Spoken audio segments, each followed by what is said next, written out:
Hello everyone, welcome back to another KPC Weekend Live. Yes, and I'm sorry I haven't notified you about the stream prior. Um, I was actually I was actually thinking whether I should do a stream today or not because I was just feeling like um, down kind of and a little bit depressed and yeah, but here I am because one side of me was like, should I do the stream or not? I just want to rest. Technically, I can't because I just got out of editing and work, but at the same time, I was like, the stream is the only source of happiness I can get throughout the weekend. So yeah, maybe I should just do it for my own good. So I was just like contemplating, debating on that issue, and yeah, pro stream side one. So here I am. Well, I'm happy to see you guys. I am expecting fewer viewers today because I didn't let you guys know from the start. But yeah, here I am again. So good morning, good evening, everybody. Right now in Seoul, it is November 4th, 1:13 a.m. in the morning. It is Monday. It has just passed Sunday. So I hope you all are having a wonderful weekend. Yes, and I'll be totally transparent. I won't have a lot of energy and bright mood today, so if you're feeling you need some kind of content or some kind of distraction that is in more of a energetic or um, brighter frequency, then feel free to not watch. But yeah, I just can't help my own mood, right? So yeah, I was just explaining whether I should do the stream or not. But anyways, there are a lot of reasons to my one of these phases again as being depressed, but I'm not going to go into them in specific because why do I have to? Let's just focus on the bright side and optimistic mindset. Yeah. So, hello, Chanami, Uncle Dan, and first like, thank you, Toyland. Hello, Ace, Kel. You need a girlfriend? Maybe I do. And some sleep. I think I need the latter a little bit more. Good morning, David. Hello. How can you be depressed? GD is back. Nice comment. But yeah, that's that. This is this. Sending happy thoughts. Thank you. Good morning. Hi. Finally caught a morning weekend live again. I'm sorry. This is the live you caught because you could have caught a more fun one. Hello, Renato and Vika. We just had the time change, so even earlier in the US right now. Oh, right. You guys had like daylight saving time or whatever. Yeah. That's gonna affect my meeting today, so I gotta be on the watch out for that. Actually, you know what? I should probably set my alarm right now. I don't know if it's going to be a hour earlier or later for me. So I'll do both earlier and later so that I don't miss the meeting. Yeah, but as I said, I was just talking. No specific topic today. I'm just here to chat with y'all, and hopefully it could brighten my mood. I'm sorry I'm using you guys as my own therapist, but yeah. Please bear with me today. I got 1 hour back sleep. Yes, what? We're here to cheer you up. Thank you. Hope you feel better, Slav. Thank you. Thank you, everybody. And there's another Chanami in the chat. Test. That's the second Chanami. Hi, Maru. Hello, hello. And even without the announcement, there are 90 people already watching, which makes me kind of happy. Your skin's so good today. I just took a shower and just came to the studio. I was just about to call it a day at home, and then it reminded me, you know, just because you're feeling some way, you shouldn't abandon your routines, obligations, your job, and everything. So, aha, 다른 계정. Welcome, welcome. Plush Mickey, hello, and hi David. Did you listen to GD new song? It's so good. Yeah, it's good. It's good. Hi Michael. Hello. So, um, yeah, I don't know. I don't know what to talk about today. I'm just being so brutally honest. It's like the worst live stream ever. Um, yeah, but everything was probably triggered throughout from the start of this weekend.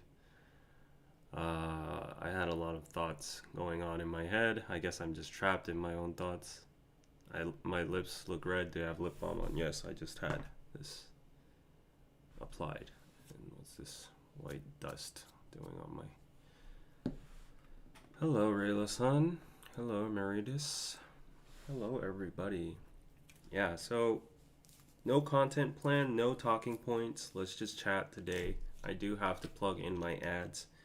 I'm very sorry to the sponsors because I'm in this kind of mood.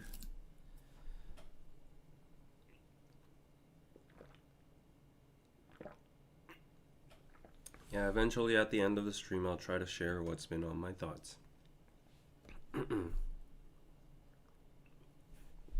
They look good. I didn't know they had this much of a difference. Kind of look almost so too vivid. Yeah, but before I get my brain rotating a little bit, let me just do the plugins first, of course. And we still have 118 people, so let's wait for some folks to gather. The more the merrier, right? So, yeah, in the meantime, please borrow me your 1 minute because, as usual, this is Piroso for anyone who doesn't know yet. This is my online store, biroso.net. That means finally in Korean. And we have a lot of new products in stock. The dishes from Otio, for instance, you can read the vlog with the founder. And also, we have a new brand called Aileen, and Jin worked very hard making this website over here, this landing page. And we sell pinos, which are like hair, what do you call them? Brooches or hair. I don't know what you call them in English, but it's handcraft, symbolizes Korean identity. You'll see them in traditional Korean dramas. There's ornamental beauty of pina over here with mother of pearl, natural pearls, fine metals. It's more than a hair accessory. Practicality. Yeah, it offers you a secure hold that stays in place, keeping your style intact all day. So we are currently promoting this product. You can buy it at a discounted price at the moment, 10% discount. So there is a variety of products over here. It's very lightweight and cute and sophisticated, delicate, very aesthetic. So go check it out. It's only $35 each. If you want the gold binya and hairpin set, which is a little bit more expensive because it's two and metallic, you can go check it out for 73. And we have fast global shipping. Nice reviews over here already, so go check it out. Yeah. So exclusive 10% discount. I don't know when it's going to end, but probably soon. So time is ticking over there. And as usual, check out our traditional collection of items over here and modern collection of items as well. The Jungkook bucket hat, the army t-shirt, the MBTI t-shirt, BTS warm bracelets, the Pirozo t-shirt, and we have the on sale items here on display. You have the tableware, the mats, and all that. We have our new photo card set that I want to highlight because they are just very, very pretty and unique. You can get all of these as a 5 set, 7 set, and 10 set. They're only $7, $10, $12 each. So great addables to your purchase. Yes. And I will just show you how it looks on screen. I've shown you on the last live stream, but for those of you who haven't been able to see them, yeah, so just show them real quick. This is the gold piña, really cute, right? Really fancy. This is the wooden one with the cherry blossoms on it. Very, very unique and cute. This is a little bit of a more round shaped one. Looks like a wand, maybe even. Flower ornaments on it. And here is the gold hairpin. Yeah, it's so good that I'm not in a rush, because like I'm more of like a chill mood right now. So even if this is a plug-in, I'm just like, yeah, it is what it is. So here's the gold hairpin over here. It's really beautiful. You can just plug it in your hair. And by the way, I got a haircut, so it's very short right now. I thought a haircut would change my mood a little bit. It did temporarily, but after that, I was just like, yeah. Gorgeous, right? Yeah, go check it out at piroso.net, everybody. Even if you don't want to buy the products, I would appreciate if you could take a minute out of your time and visit the website, because probably that makes our site ranked higher, and eventually that could maybe have effect in getting more visitors on my website. And then, oh, how do I put this here again? Okay, I'm struggling with some interface issues right now. Hi y'all, hello Simpleton Crawls, hello Hilda, and hello Rachel. Show us the haircut. I have a cap on, so I can't really show you right now, but it got really short. Oh wow, because of the hat, it instantly looked like Kim Jong-un for a second. But yeah, I swear it looks better with the natural form. Yeah. Hello Navneet. Hi, I'll have to get used to this different time change. Yes, Americans are confused right now.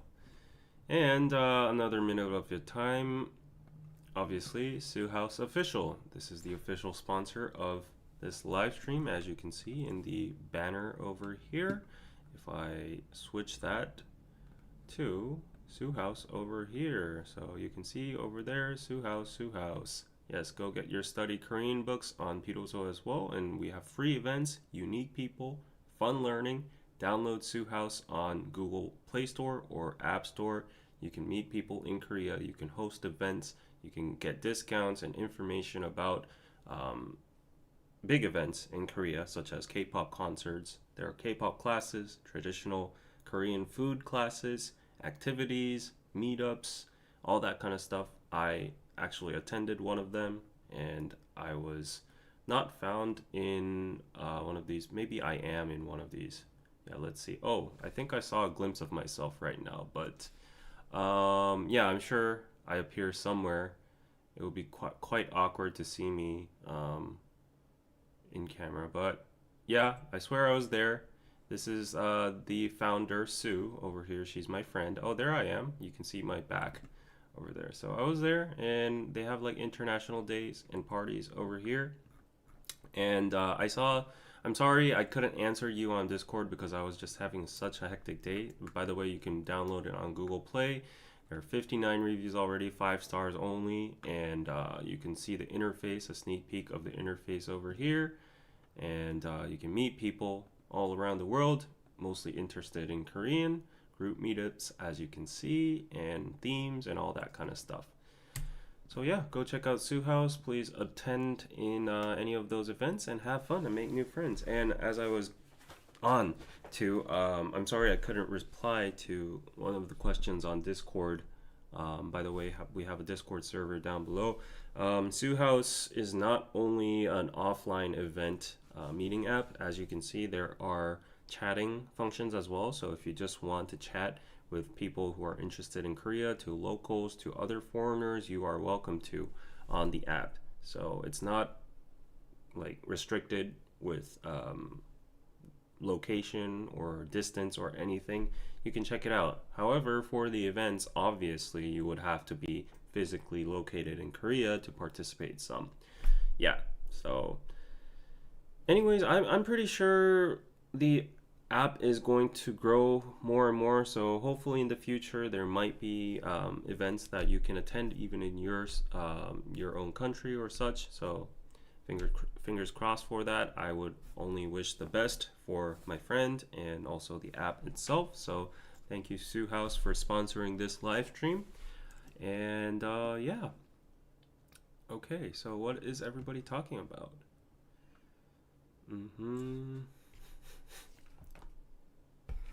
Have y'all heard 아파트 on the radio yesterday? Oh, that's great. Must have felt kind of weird, right? It's everywhere. Kind of love it, really. That's nice. Is there a stream tomorrow? Lauren, welcome to the membership. I can't really guarantee because I don't know. I can't really guarantee. Normally, without any obstacles, there will be a stream. But let's see. If anything comes up, I'll just let you guys know in the community tab.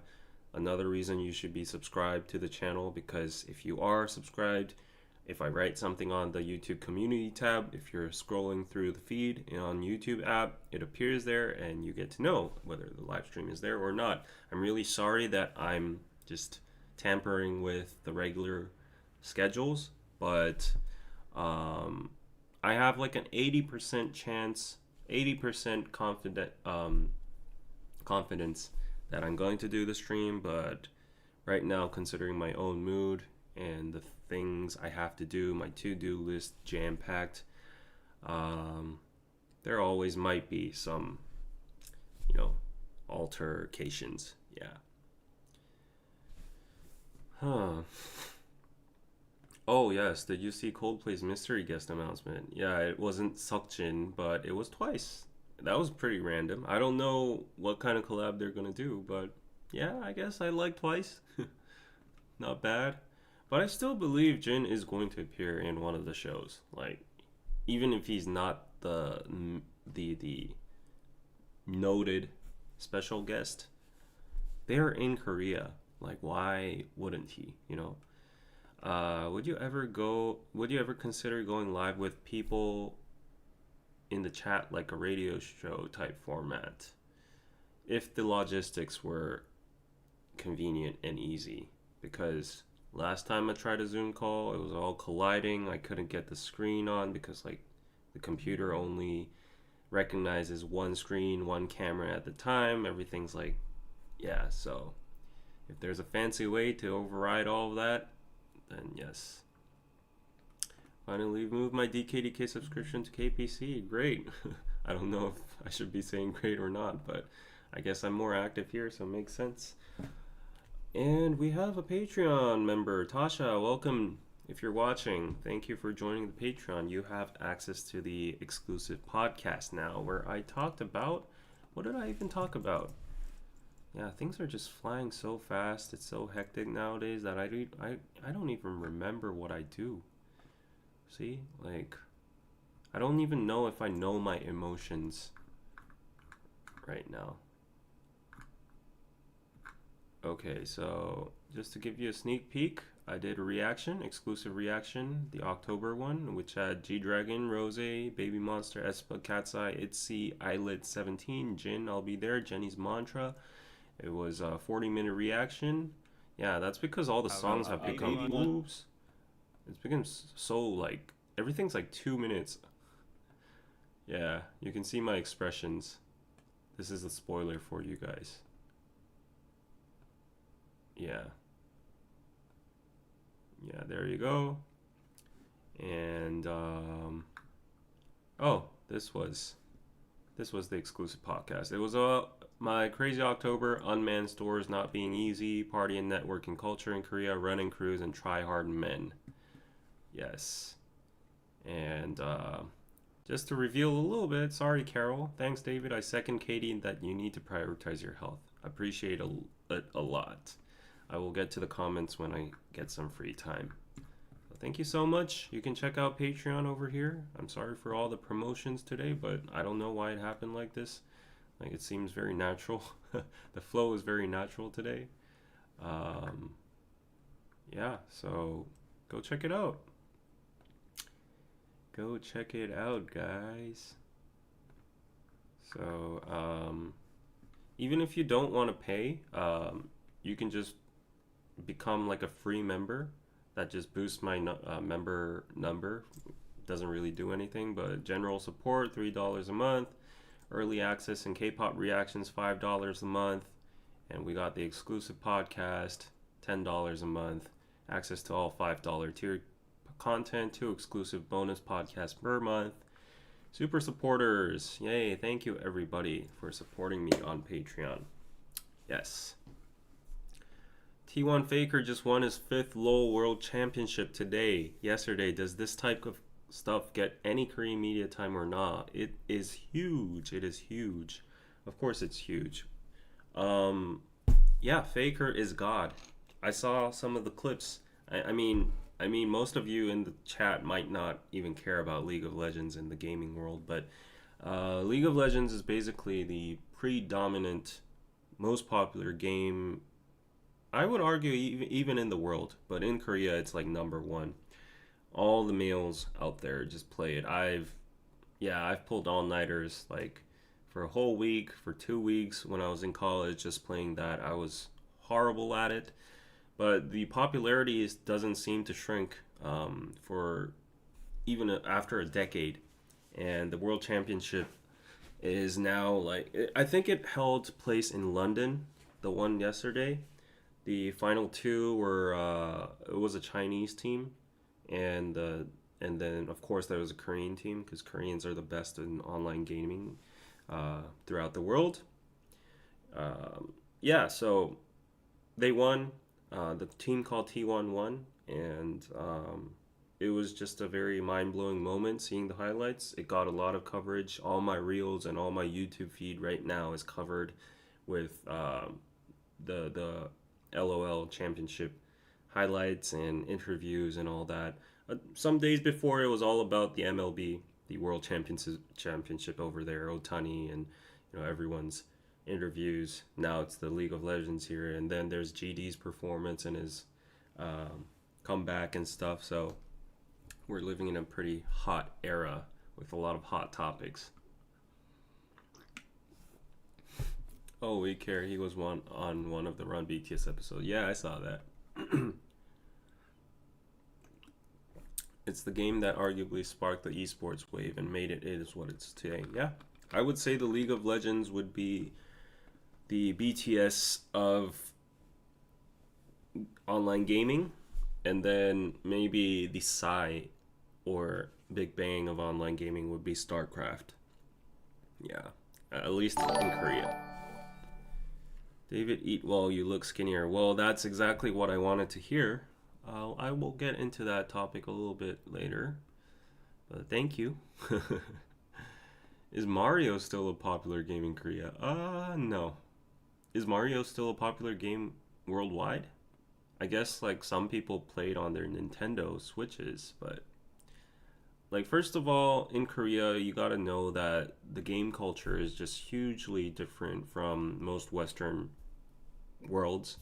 Because from what I know, console games like Xboxes, Wii's, or what else, PlayStations, they're very popular, and a lot of people attach them to their TVs and like play it at home and all that, FIFA. But in Korea, nobody does that. I would argue that less than 1% plays console games. Like, I have never seen a friend that owns a PlayStation or an Xbox or anything of that nature. It's all PC rooms, online games, Battleground, League of Legends. What else? Fortnite? No, they don't play Fortnite. Um, I forgot all these famous games. And StarCraft is pretty popular still. There's FIFA. Um, yeah, it's basically all League of Legends.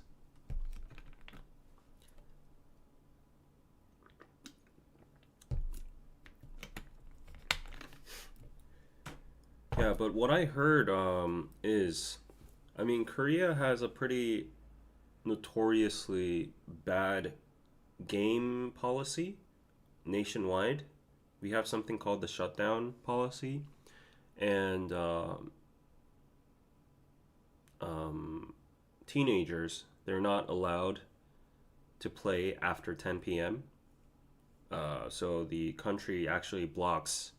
You have to verify your ID after 10 p.m. in order for you to play online games in Korea. So of course there are, you know, walkarounds for that. They use their parents' IDs or whatever. But like I guess it does have some sort of a filtering effect, and also it's by law, PC rooms have to kick out teenagers after 10 p.m. And the PCs just automatically shut down if you have like your ID registered there, and you know you have your age verified as well. So that's a very controversial law. Um, well, we've just accepted it for a while.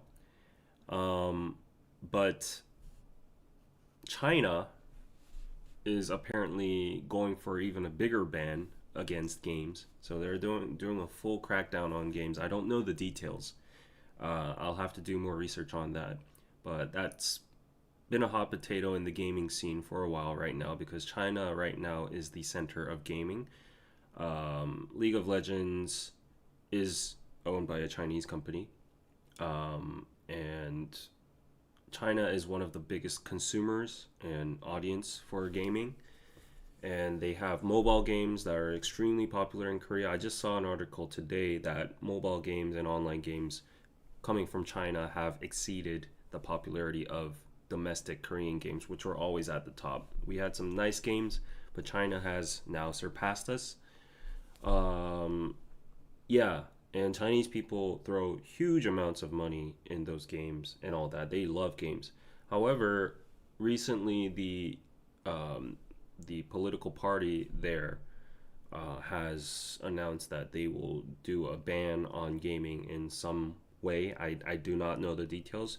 And yesterday, the League of Legends Championship, World Championship, apparently that had it had like what do you call it? If the Chinese team were to win, it would have had like a positive media effect or something to affect the upcoming policy changes.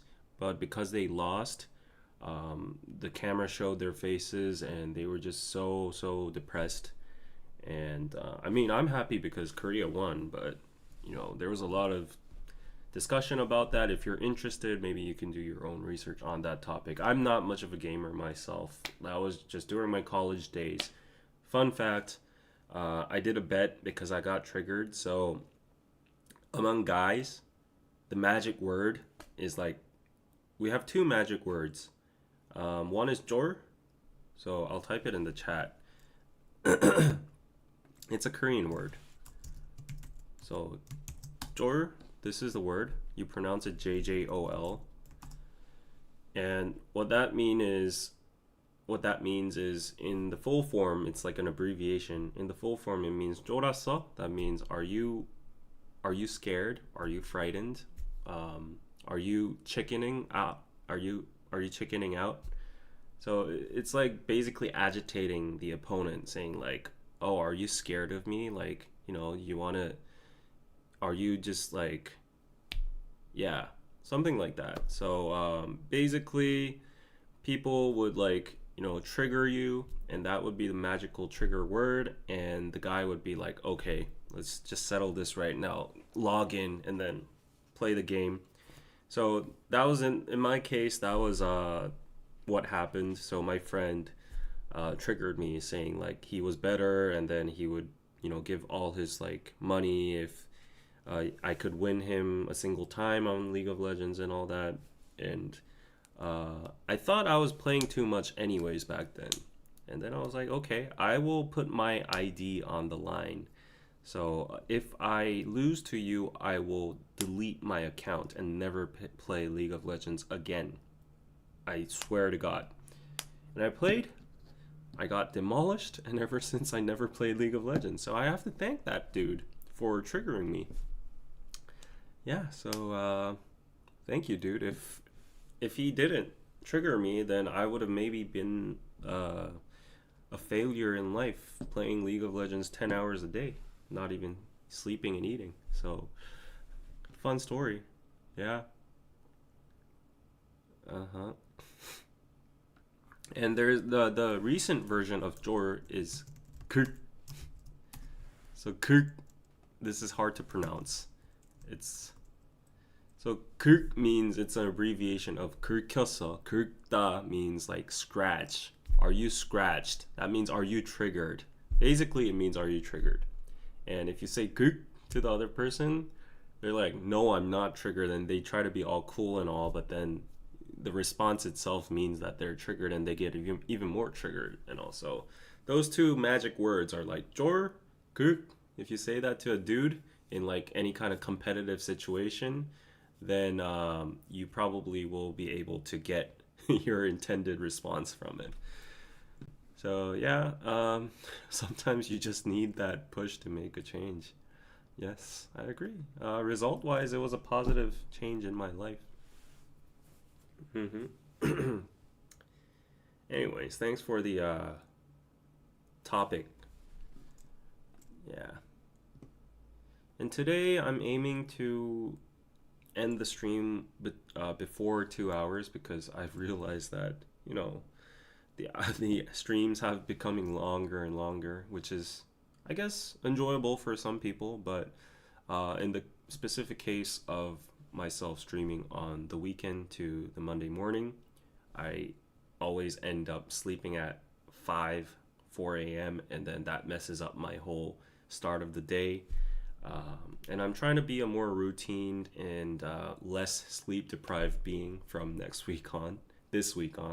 So let me try to actually put that in action and end this stream before 2 hours today. Okay, let's see.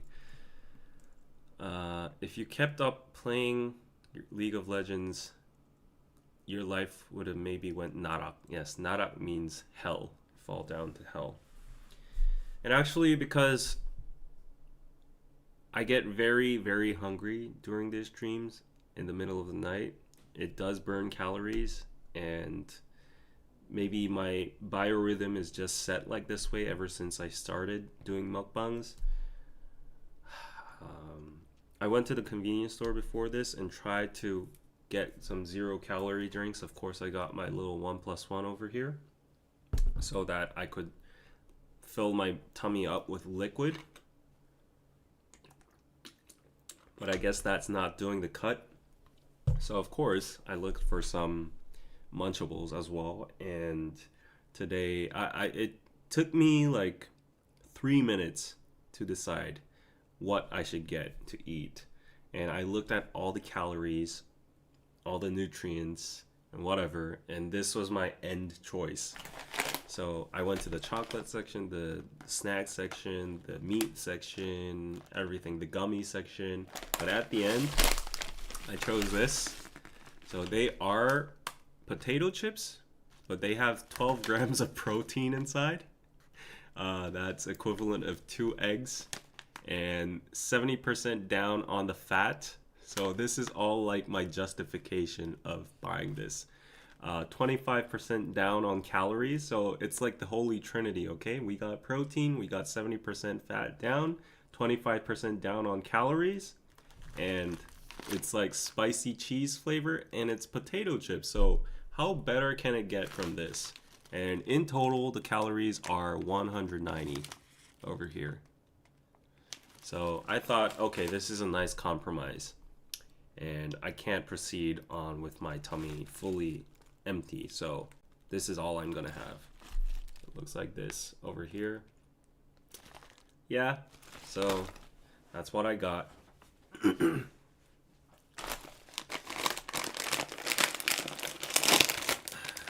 Do they have aspartame in them? Yes, all these zero drinks have. It's a protein potato chip, spicy cheese flavor.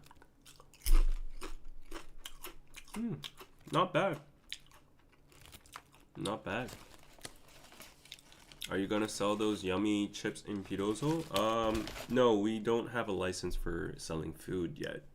Yeah, maybe in the long future.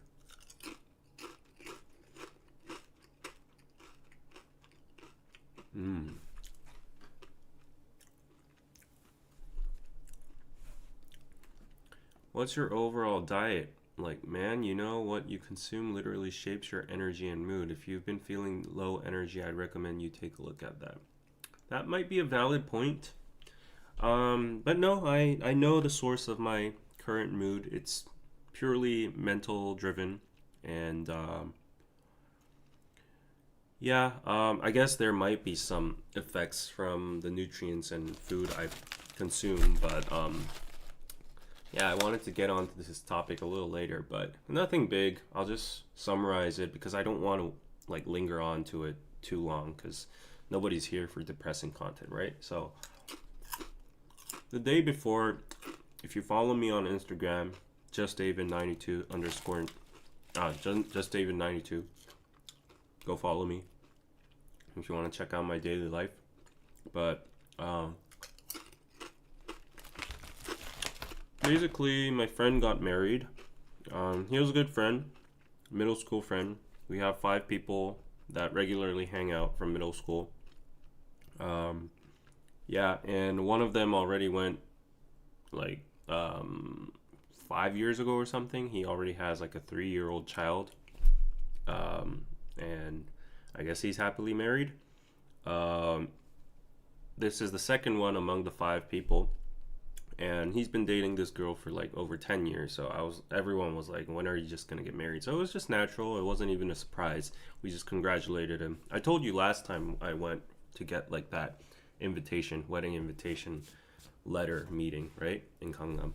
So the day actually came, and then we went all the way to Munjong. Yeah, that's like very far away from where I am. It's like the farthest. Why is this like white dust coming?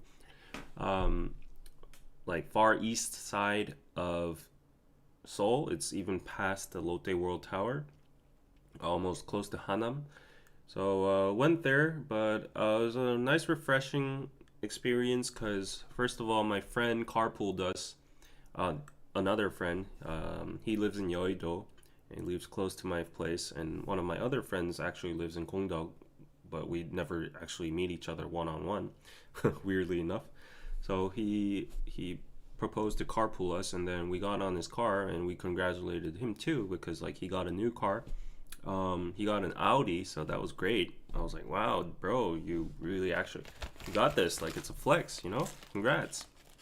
Kind of jealous on the inside, but you know, I have a nice car, and I like if it's not a Porsche or a Lambo or Ferrari, I'm not gonna be that jealous about it.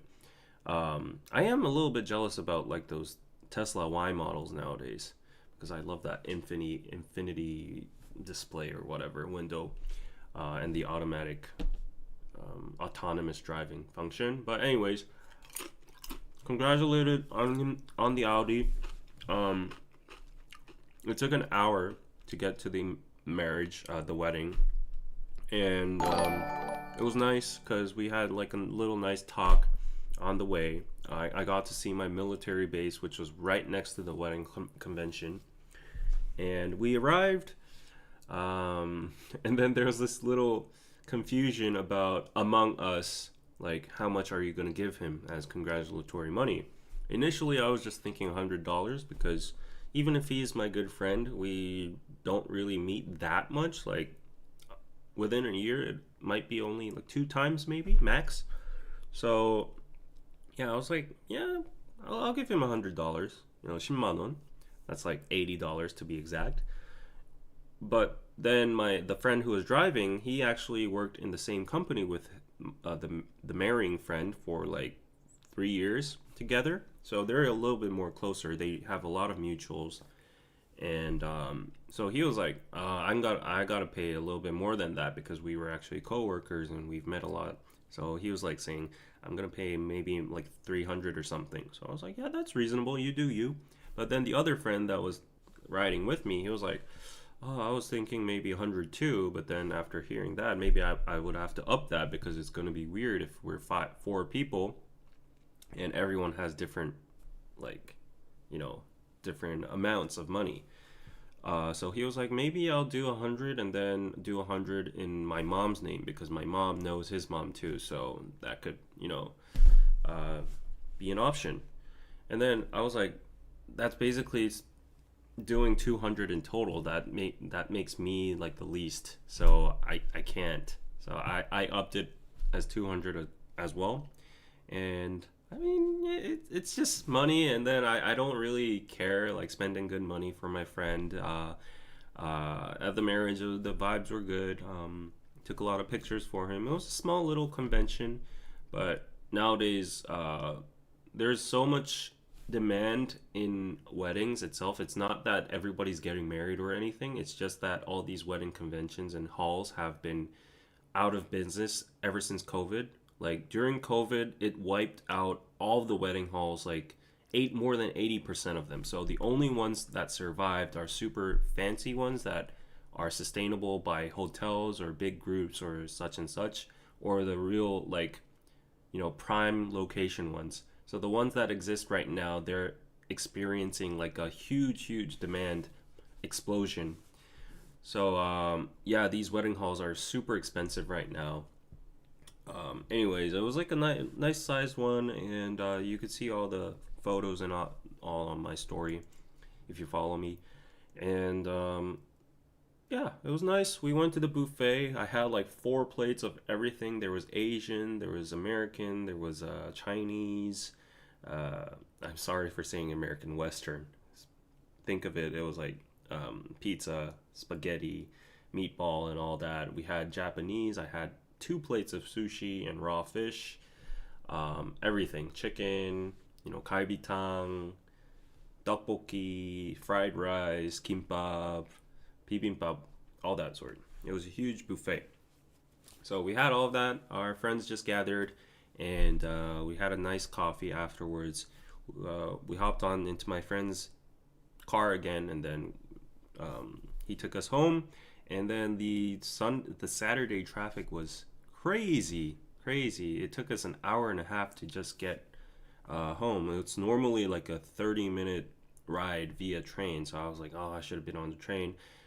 And everybody was just tired in the car. But that basically, I hate to say this word, but it really just did waste my whole day. Because like the actual ceremony, the wedding ceremony was 30 minutes. The going back and forth part was like more than 4 hours.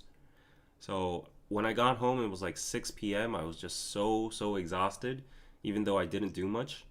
I was so drained, and I had so much to do, like my tasks. I have so much branded deals. And the thing is about these sponsorships and branded deals is that I planned out everything like, oh, I'll tackle this on Monday, Tuesday, and then, throughout Wednesday, Friday, I'll do this and that. But I don't know why, but I guess I'm a huge procrastinator and nothing really goes by plan. And it always just gets delayed and delayed and delayed. Something I should have delivered by Friday. I'm still editing that right now. It's my fault, I guess. But then if you just think about it, I need rest too. I'm not like a machine. So I have emotions. I have like ups and downs. I have like sleep deprivation and all that. So I can't be working 24/7. And I do feel like I need some slack. I work a reasonable amount of time. It's not like I'm throwing away work to the side and doom scrolling on Instagram for the whole day, right? So anyways, just very stressed with that situation. It feels like I'm procrastinating when I'm not, but then there's work just loaded. They all have deadlines, and I always have to like delay and postpone the deadlines and the uploading schedule, so nothing's going on my channel right now. But more than that, before we go on, I saw a super chat. So, doll baby, now we have to get you married. Yeah, I guess that. Thank you, pizza. That goes on with the theme of what I'm talking. So, like emotionally, when I was seeing the marriage ceremony and all, I was like, yeah, everybody's getting married. I kind of feel anxious, but not anxious at the same time. Am I old? Am I not? Am I getting older? Like, am I getting driven out in the from the marriage market? Will anybody like me when I'm like over 35 or not? And then I keep reassuring myself that it's okay for men to be a little bit older, um, like in this traditional market of marriage. And there are a lot of women out there, nice women out there. So I haven't really thought about marriage that much, but then that triggered a little bit of my anxiety there. But then more than that, the whole setting itself, like talking with my middle school friends, and I have to let you guys know that they are non-westernized, traditional, conservative. They're from Busan too, Korean men. Okay, so you guys might be criticizing all of that and stuff, and but it's just know that it's the prevalent culture here in Korea. It's very, very, in some sense, superficial, materialistic, and comparative, right? So all we talk about is who has this job, this salary, who's married, they live in this apartment. Oh, she bought like a Lamborghini Urus. She's a successful math teacher in like academies or whatever. This person got married. This person dating like a supermodel. I don't know. I got promoted. I'm living a happy life with like like my daughter and all. I'm dating who? Blah blah blah blah, and it just goes on forever and ever. And especially because the setting is a marriage, ceremony, and you're at a wedding hall, and yeah, like we catch up about like who's doing what from our high school and stuff. Oh, correction, they're my high school friends. Yeah, high school and stuff, and that stuff gets into your mind. And then there are micro situations that kind of like trigger my fragility, my fragileness inside, because the terminologies my friends use while we're like conversing, talking amongst each other is like, there are certain trigger points YouTubers get triggered about, like real jobs or salaries or pensions or anything about like conventional wealth or conventional success or conventional safety nets, or you know what I'm talking about, security, like insurance and all that, which I don't have. Like, oh, like the set track of like getting married by 35 or something like that. And while they are not hurling those, thorny words at me, as a person that is listening to that kind of discourse and that kind of terminology, there are little pokes here and there when I hear those kind of things. Like, so for example, what kind of situations I'm talking about is one of my friend, the friend that recently bought the Audi, he works in LG. That's like a Taegiop, that's like a conglomerate, right? Next to Samsung. So he's by the market defined as nice husband material. He has a good salary. He has a good car. His family's rich and all. He's looking for a girlfriend. So my other friend who was at site, he's a teacher. He's the married one. He introduced him. He was trying to introduce the LG guy a nice girlfriend.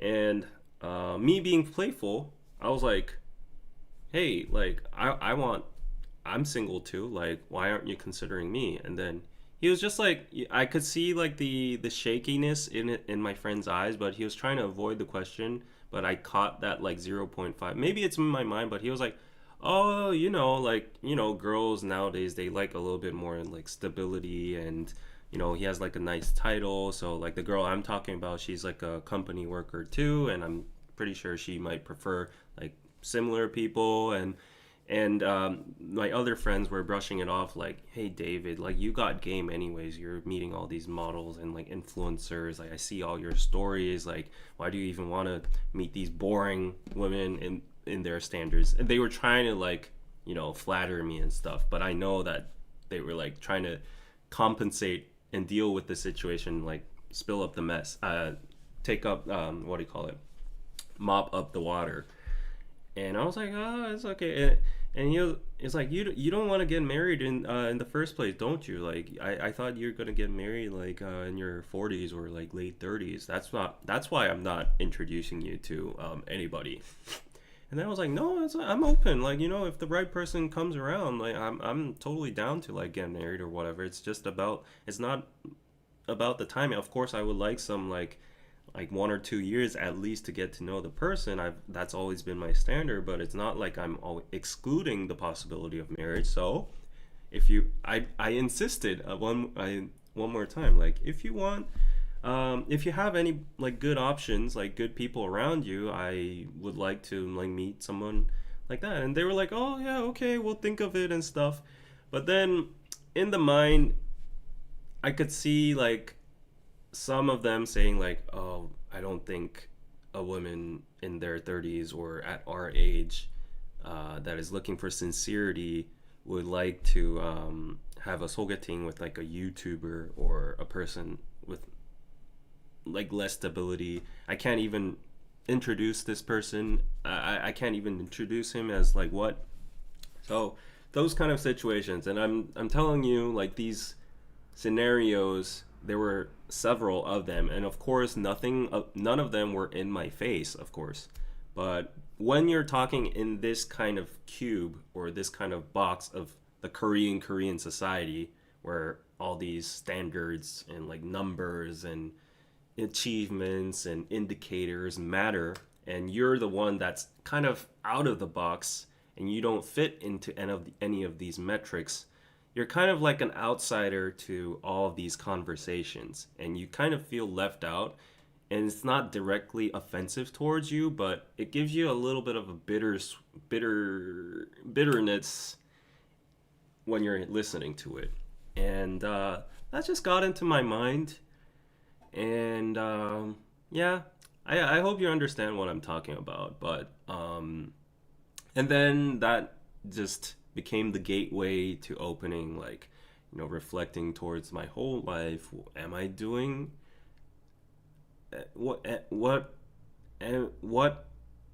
like what am I doing? Or like, is what I'm doing right now the right path? Is it not a waste of time? What will happen to me in like 3 or 4 years?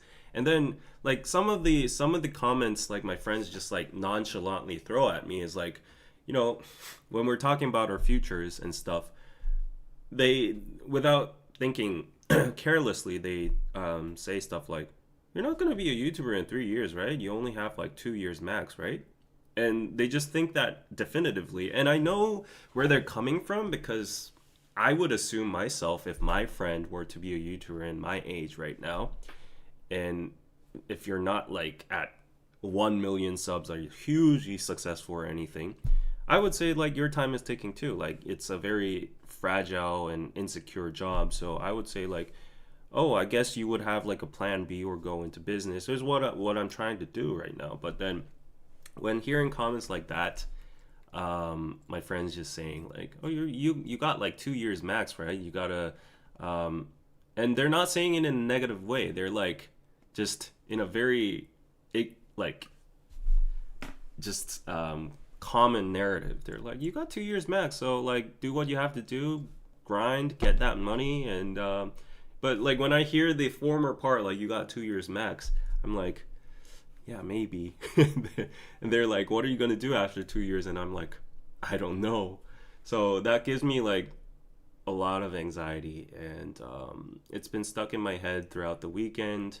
And social media definitely does not help, because when I'm stuck, like yesterday was deleted because of that whole tiredness, tiring schedule.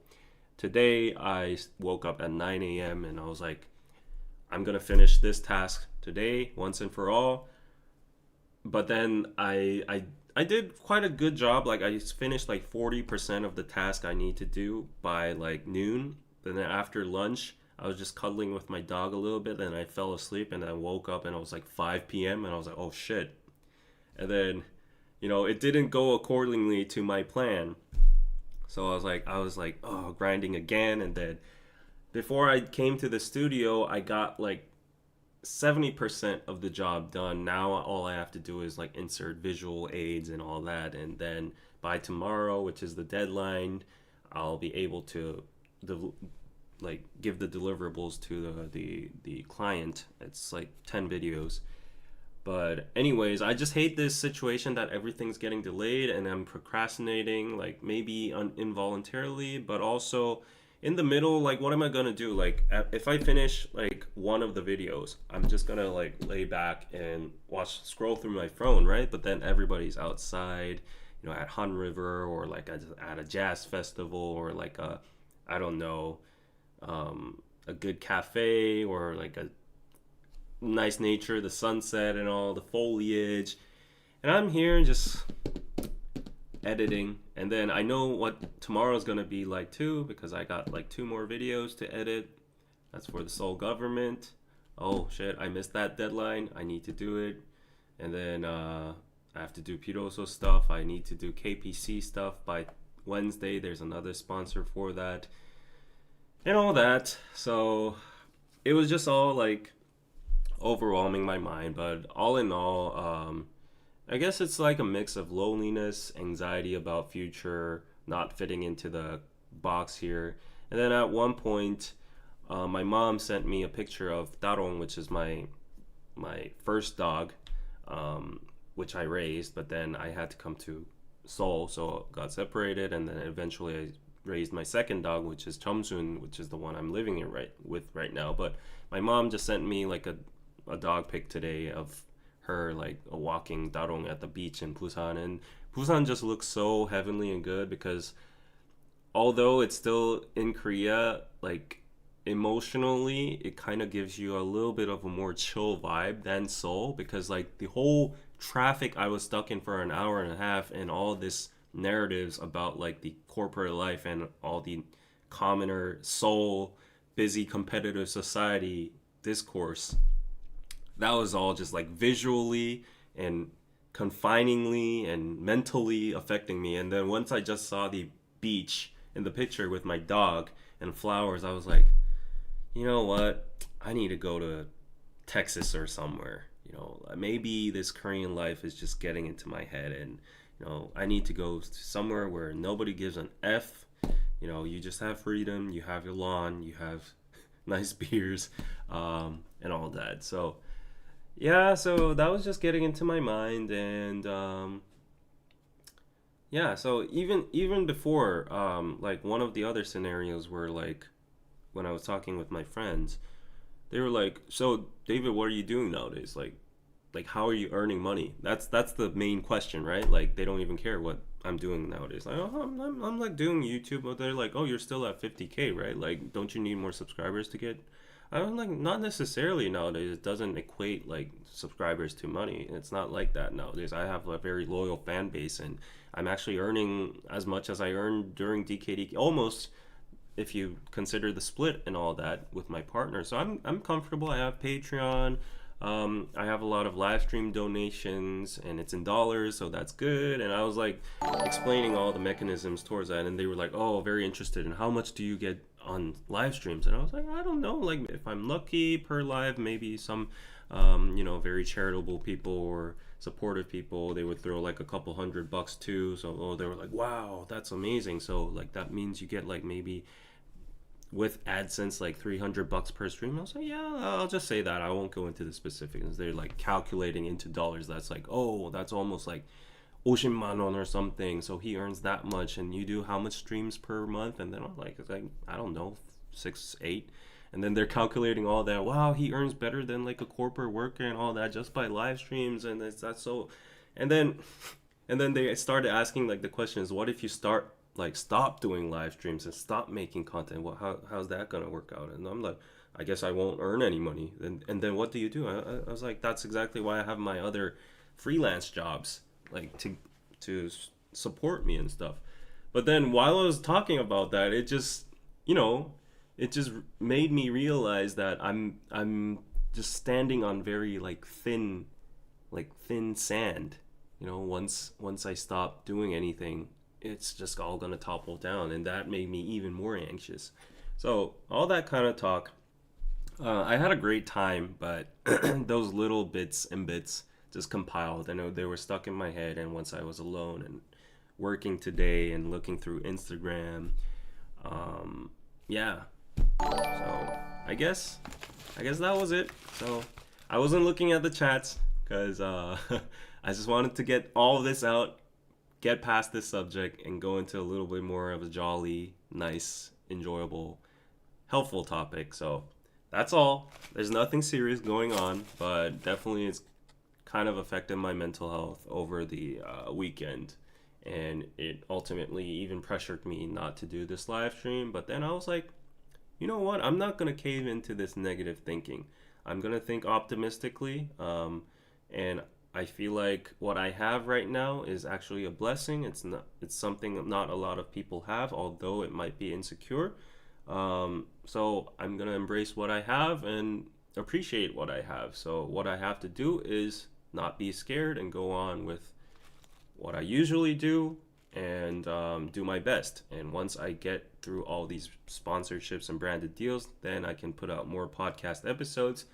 Then that will lead to more subscribers, and everything's gonna be fine. And then I got into the thought like, oh no, though, like I had to do a lot of side gigs this year, so I couldn't really put out regular content, and that was clogging the channel's growth and all that. So it's already November, and we were talking about age and stuff, and people were like, like even if like a dude's 34, that means your value's gone so down and all that, and like if you're not fit and rich after you're 35, no young girl is going to want you and all that. So all that kind of stuff. Doll baby, thank you. I didn't mean to burden you. I was just teasing. You didn't burden me in any way. I even forgot what you said on that super chat. No pressure. I hope you didn't get any. Patrick, thank you for the 5 pizza. They critique that you don't fit into a box. The day you break away will be the day they will say that you always had it figured out the entire time. I hope that happens, but that's only a narrative that can be possible if I do escape the box and become successful. So that's the most intimidating factor, I guess, right? Thank you, C Zenny, for the 5 euros pizza. Your friends sound like my mom. Seems like you distance yourself from those friends that make you doubt yourself. I'm telling you guys. Okay, thank you so much. I'm telling you, they have no fault at all. They don't even know that they're doing anything wrong. They're not doing anything wrong in the context of our society. It's a perfectly normal dialogue, which nobody would feel any pressure of or stress of. But you got to know, like, from the outer perspective or a person with a more international lens, it would seem like as very pressuring and competitive. And as a person who's like ping-ponging between both sides, I'm exposed to your guys' perspective, I'm exposed to Korean perspectives. I get both sides. And I don't think necessarily one side is right or wrong, because there are pros of the Korean mind of way of thinking it too. Like, it's a very success driven, it might be materialistic, but look at the outcome right now. Korea, we're excelling in so many areas and fields. Like, who thought we could build semiconductors and like Samsung phones and make BTS, Gangnam Style, and Squid Game and Parasite and Hangang and all that? So, so there are obviously like the individual grind, the DNA in us serves as a very, very big motive and grinding factor. But at the same time, of course, there are side effects that are coming collectively as a society. And we're seeing that now as like low birth rate, low marriage, like we can't afford housing and all that. So I think it's like a natural selective process. Like it's like a natural, what do you call it, ventilation process. It's gonna correct, but within the corrections there are going to be collateral damage, and it's like taking a toll in the individual's mental health, like the country's well-being and all that. So we can't say which side is right or wrong, but I do respect both sides, and I do respect my friends as well. They're good friends, and they don't mean any harm or so. Yeah. Hey Rachel, I can relate to you 100%, David. You might not believe me, but you have done amazing things with your life and taught so many people about Korea. What you've accomplished hasn't been done in vain. Wishing you the best. Thank you so much, Rachel. For the 20, that's a lot. That's a lot. Thank you so much. Yeah, I do really feel pride in like making Korea well known and spreading the culture, try to make content, entertainment content. And I on top of that, in general, I just feel very happy whenever I see comments like, you just made my day. Oh, time flew when I was just like doing the laundry today and I was just listening to your live stream. I cracked up when you were talking about elderly dating with John and stuff.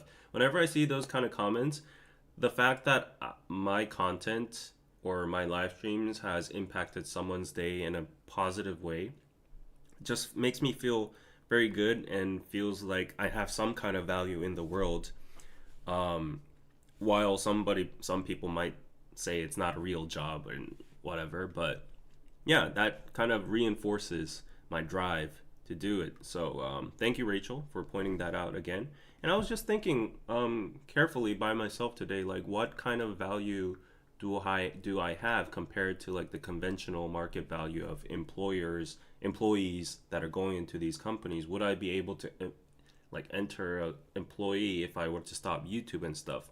And I was just thinking, and I was like, yeah, I do have a lot of achievements I can, present to the employers or and all that. I could even be self-employed, but had all these thoughts in my head. Yeah.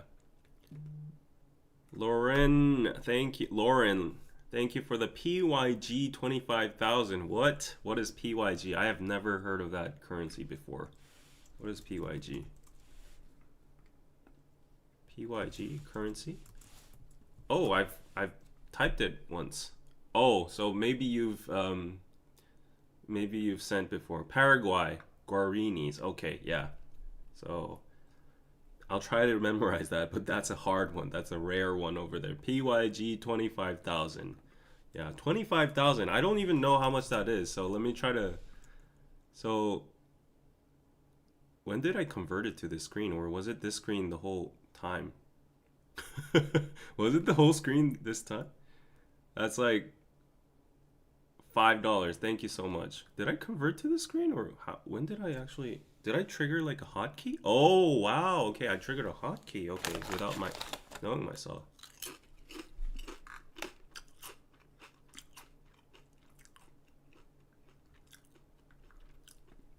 David, no one but you can define your own worth. That's the mentality I'm trying to grow right now. So actually, are you still friends with Danny? Why is he no longer doing YouTube? So good question. So actually, indirectly, very, very indirectly, very subtly, Danny's recent decision, or I guess his choice, indirectly affected me too. I guess it affected me like over the weekend, like 0.5%, but it kind of added on to the narrative that was flowing. So actually, this might be private information, but Danny made a very big life decision recently for the benefit of his own life. And I was very jealous of that. I'll just say that, I'll leave it there. I was just very jealous of that. And yeah, not in a competitive way at all. For me to be jealous of Danny's decision would mean basically me, like, be me stopping what I'm doing right now, everything and all that. So and he's in a nice relationship and all that, so from a third person's point of view, the grass is greener on the other side, right? Like it could be Danny, it could be Jin, it could be, my friends at the wedding ceremony and all. So yeah. Um,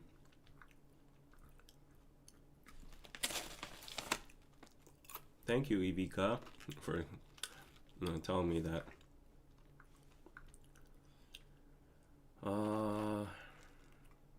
Why would you want to be just like everybody else? Stay in your lane and trust the process. You'll get where you need to be when the time is right. I am much older and I know what I'm talking about. Thank you so much, Kumo Miskis. Yeah, I know. Maybe it's because I haven't treaded that path yet, and you have, and you know the outcomes and the process and the thought about trusting it. Maybe because I'm still relatively young and in my 30s, everything in front of me seems so like foggy and like unstable and stuff, and I'm like anxious whether like, I could be using my time in a more efficient way right now.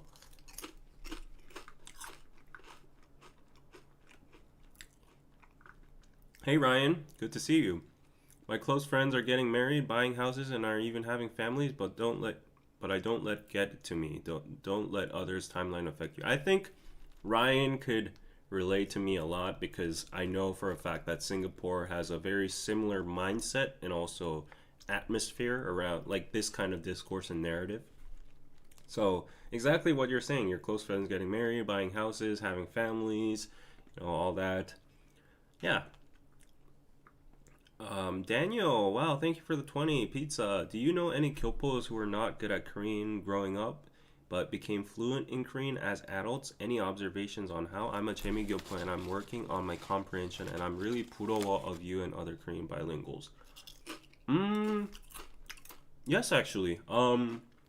Actually, to give you a little spoiler about the next episode on KPC, it's gonna be about the life as a Kyopo in Korea.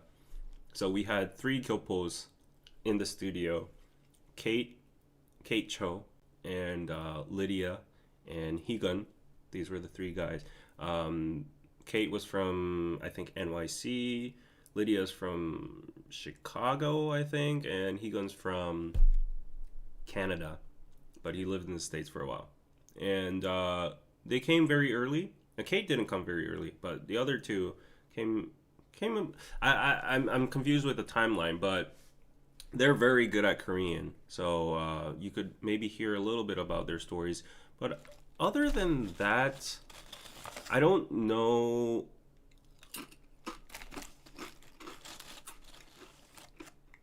Became fluent in Korean as adults.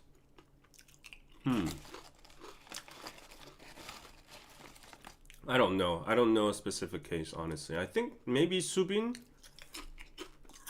might qualify, but Subin's really not that good in Korean. Like, she's good. She's good in conversational, but like when you get to like the very difficult words, sometimes she's like rusty. But yeah, the cases you asked about specifically is very hard to find.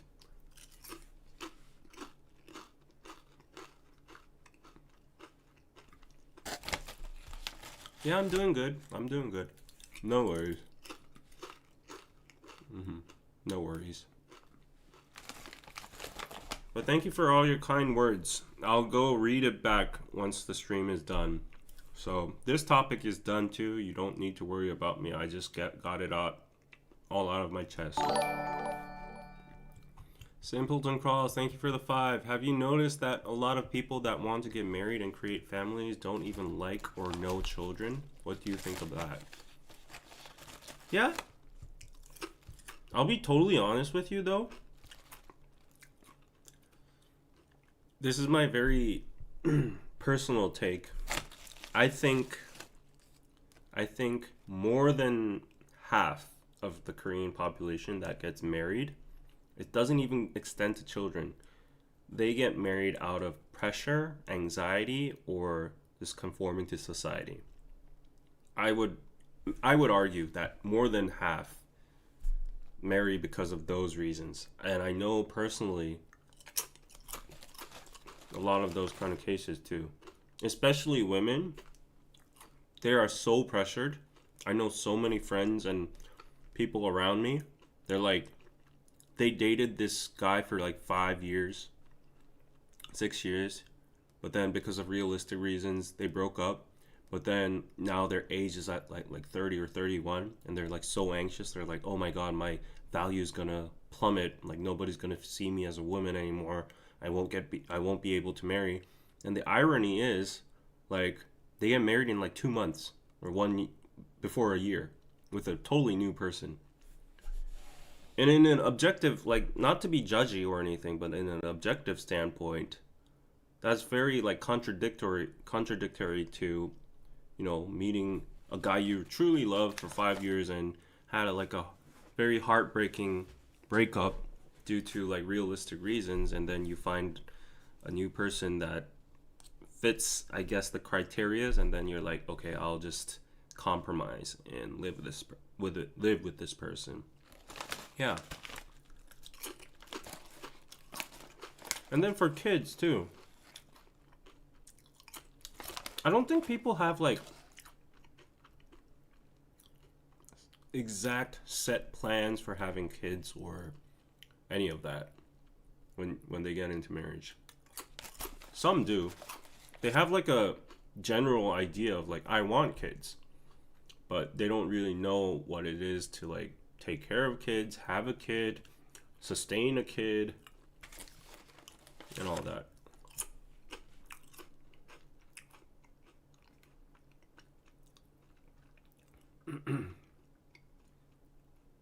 Do those marriages last through though or get divorced? I guess the divorce rate is going up in Korea, but divorce is taken way more seriously in Korea than the West, because of public shaming, and especially if you have a child, people live for eternity together just for the child. Yeah, that's the dominant mindset. Would you be open to adopting a child? It's a hard one. I will be fully transparent because it's not within our culture. It's not that widespread in our culture to adopt a child. I personally don't know anybody who has adopted a child in Korea. I'm sure there might be, but I know, like, if you see in like US movies or YouTube or like just people I know, they adopt a lot of children. I think it's a wonderful thing, but it's just very hard in Korea, especially when the emphasis on bloodline is still very focused. Yeah. I think the only case, I won't say like only, but the biggest possibility for a Korean couple to adopt a child would be the scenario where they can't have a baby because of like either one's, body condition and stuff. In that case, and they dearly want a child, they'll try everything from like, IVF or whatever. And if that even doesn't work out, they would still be reluctant in adopting a child. But if they still want to like devote their love into like a human being and raising him or her, then maybe I think they would consider adopting a child. But I've never seen anybody with already an existing child or 2 children and saying like, I just love children, I just want to, and adopt a child. So yeah, I just think it's very rare. And for me, it would take a lot of thinking too, to be very honest. Whoa! Living Sweetly Nuna, 100 CA pizza. Whoa, I did not expect that. The frame was so long I couldn't see the 100. Whoa. Your entrepreneurial spirit is rare and brilliant. The people criticizing often don't dare to start their own businesses and don't truly understand it. If a corporate employee loses their job, it's not any different. Stay strong. You got this, White Team. Thank you so much. That's all I wanted to hear, honestly. I mean, You're really truly a great Nuna because like you support me not only with words but like huge amounts of money in my standards, and I'm really grateful towards that. But yeah, that's just the kind of words I would like to hear from a very close person that really cares for me. Like I've never heard that in person. Maybe I don't know. I don't think I've heard that in person, not even from my parents or my close friends or anyone. Yeah, maybe it's just a different environment here. Yeah. But the image of being an entrepreneur, 사업, the word 사업 has a very negative connotation here. Nowadays it's getting better among the younger generation because the younger generation are acknowledging the fact that being an employee, of course, it provides stability, but you can't really quantum jump to the next level to the point like where you can actually build wealth and be comfortable and be free of your shackles from all your medication bills or like, um, bad events in life and all that. So, like, basically, being an employee gives you stability, and if your life is, flat and good, smooth, then it's very nice. It's a very nice lifestyle if you don't want more or anything. But then there are cases when tragic events happen in life, and there are like ups and downs, and in those cases, some employees struggle, and that's my point of view. Like the only reason I want financial freedom is to avoid those kind of things.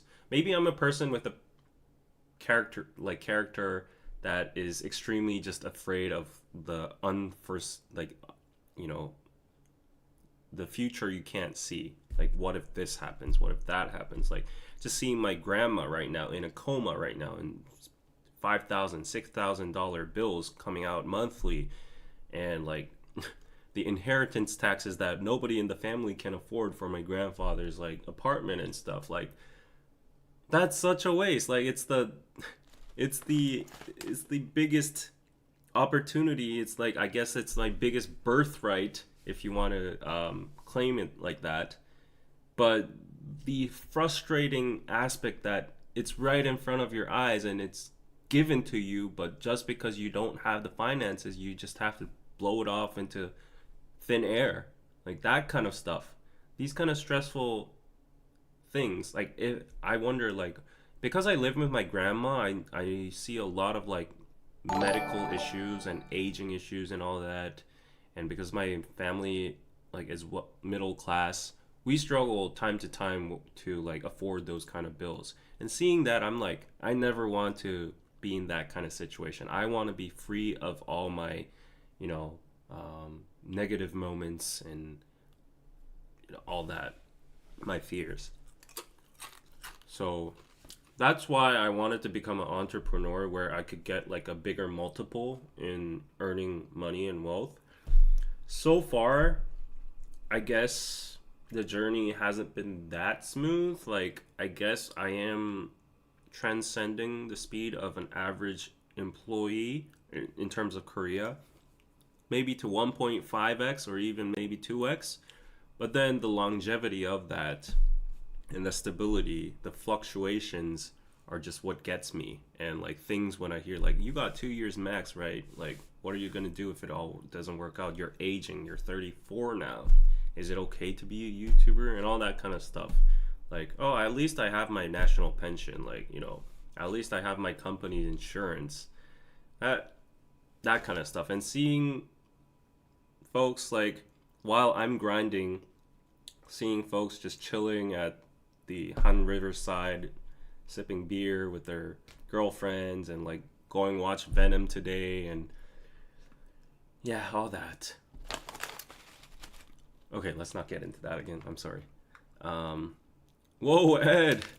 Whoa, that's a pink or a red. Is it the same color?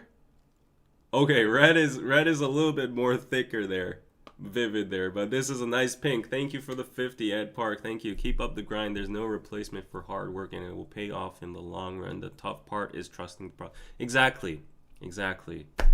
as many people in the chat are saying and trying to give me courage about, and I really want to believe that, but you know how it's so hard to believe, right? But I guess you guys have already, you know, achieved that sort of success and that level, so I will take that into contribution and mind. Yeah, seriously. The tough part is trusting the process and trusting that there's a plan for you from your older Korean American bro in San Francisco. Thank you so much. Thank you so much. Yeah, those super chats hating today. Yeah, I did not intend any of this to happen. I was like, if you see the beginning of my chat, even now, like I'm very low energy because of all these thoughts in my head.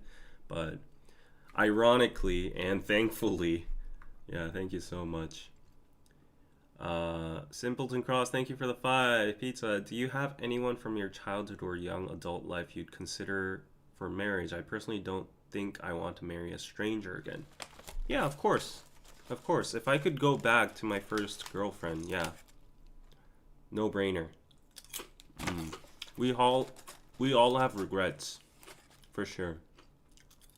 Mm. Yeah.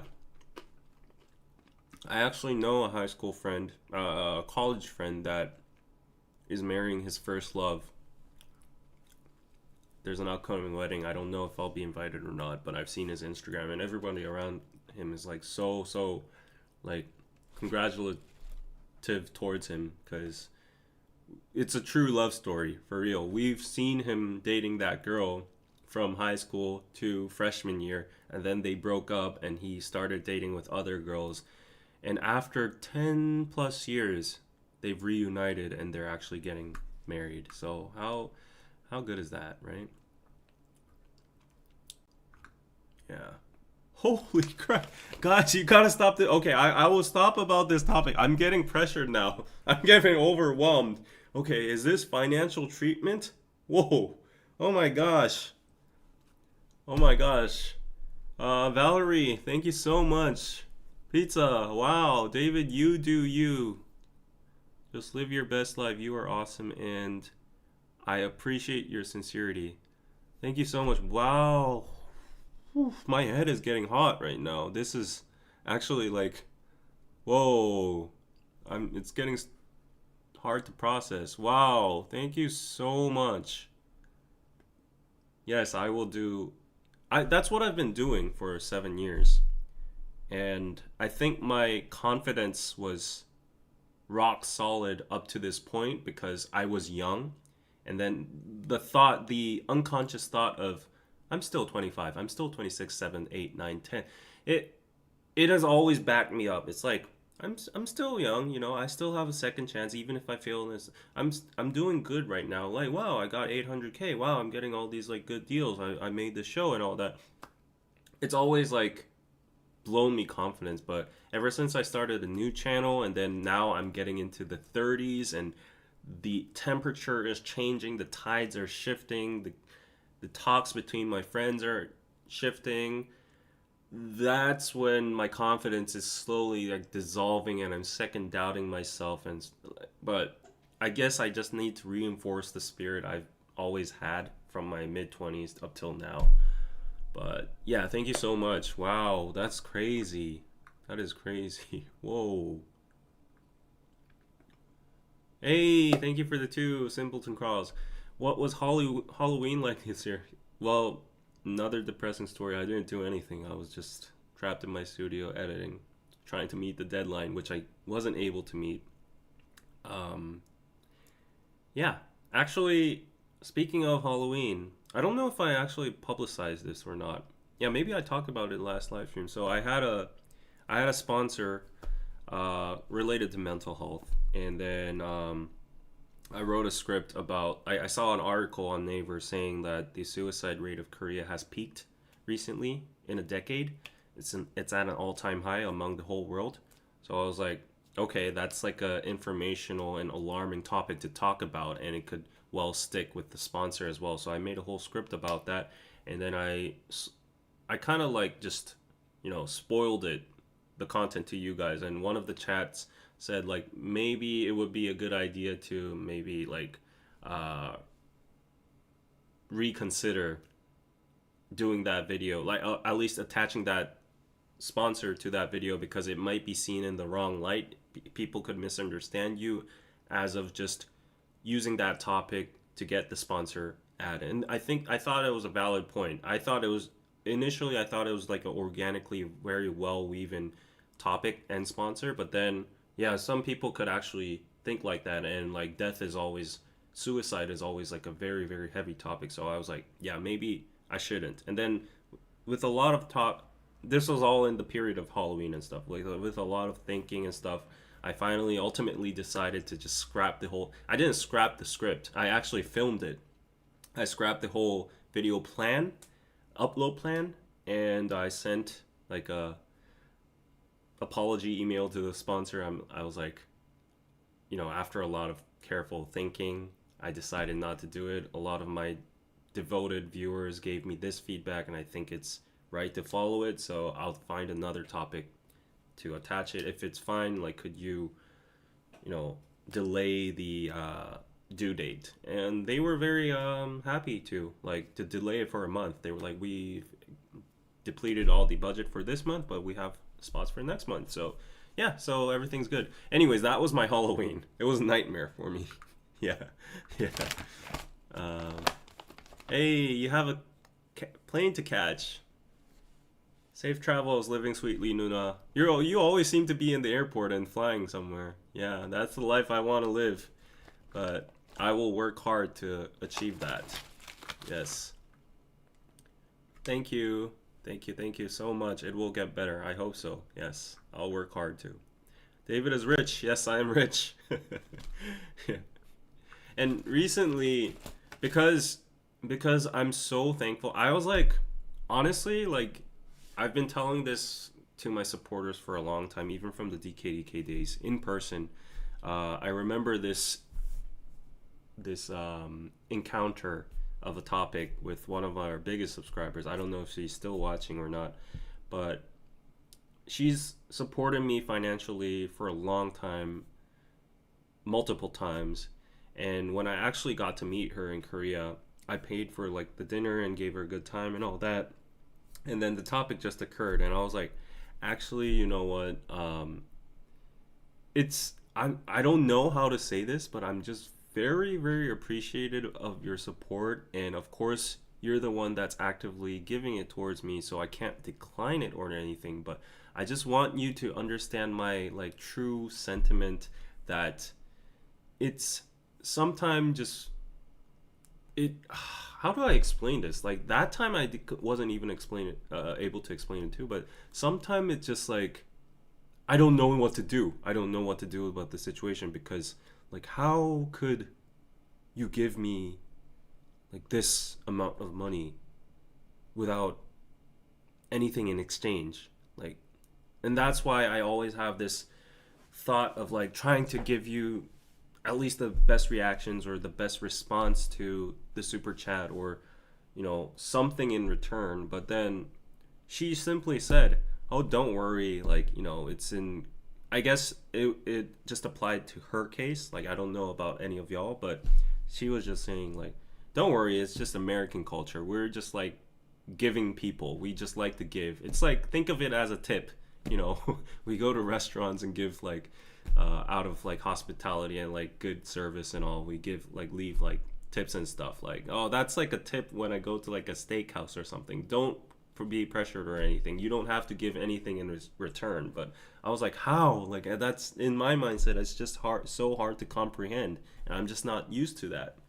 But then after that conversation, it kind of relieved the pressure inside me whenever I get like these huge sums of super chats. But I just want to let you know, like, I'm super grateful for every one of your support. And yeah, I still don't know how to handle it emotionally like perfectly, but I'm getting used to it. But yeah, thank you so much. But at least that's why I promote my Patreon, because at least there I can provide some kind of value for your support. So Patreon is the best form, vice versa, like both ways. Two channel. You don't need a wife when you got us. We are your wives. Okay. Okay. I don't know if I should be happy about that or not. It's only a weird feeling because you don't think you're worth it. Uh-huh.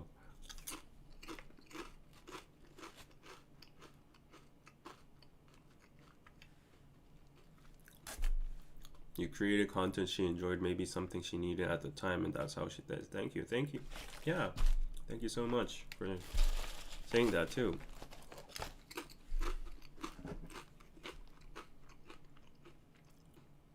Hey, in the meantime, oh, I'm sorry for ignoring this for such a long time. Ida, thank you for the 10 pizza on PayPal. And Katie, thank you for the 2 pizzas on PayPal.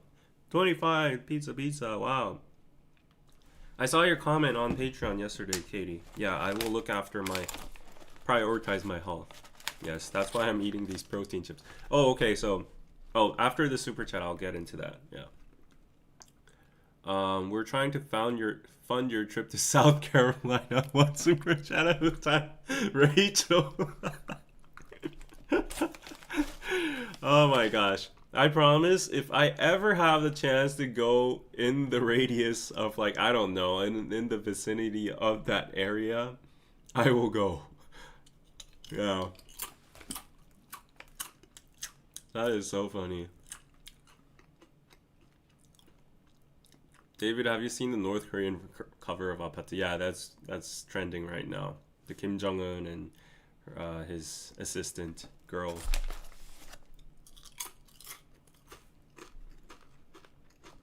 Thank you, Katie.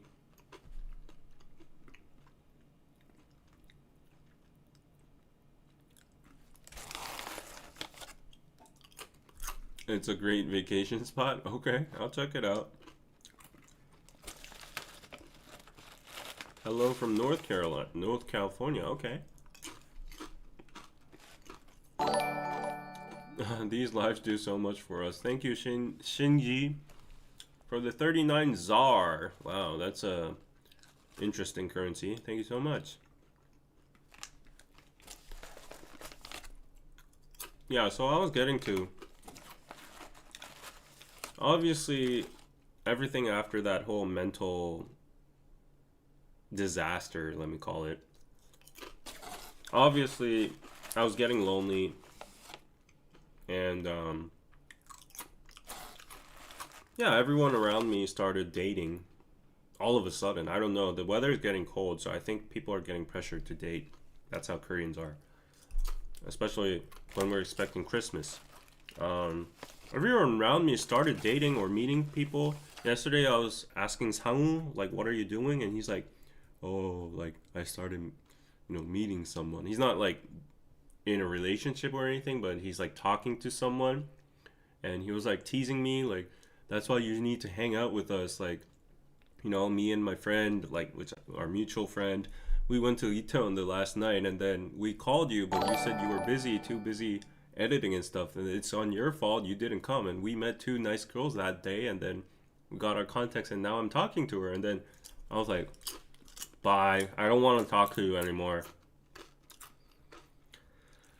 My doctor friend, he's in a group chat with us, and he's very conflicted about marriage right now too, but like at least he has like a girlfriend. He's like spamming his Instagram stories with like these date pics, cute date pics and stuff. It's cuffing season. Hey, wow, Nuna, you're doing too much. 감사합니다. David, when kindness like that happens, remember that GD doesn't make mistakes. Got to go. Okay, you go on that flight. That good doesn't make mistakes? GD? I don't understand that. Please, someone decipher that for me. That GD doesn't make mistakes. Cuffing season. What does cuffing season exactly mean? I only know cuffing like this. Hello from Finland. Hey. My man effed up right before the holidays, wondering if I could find a new one before Christmas. Oh. God. Okay, God. Okay. She's talking about God. Okay, thank you. That God doesn't make mistakes. Yes. Thank you so much. Uh, it was a typo probably. She's on a hurry to get on the plane. Yeah. I'm sure a lot of people in the chat relate to me.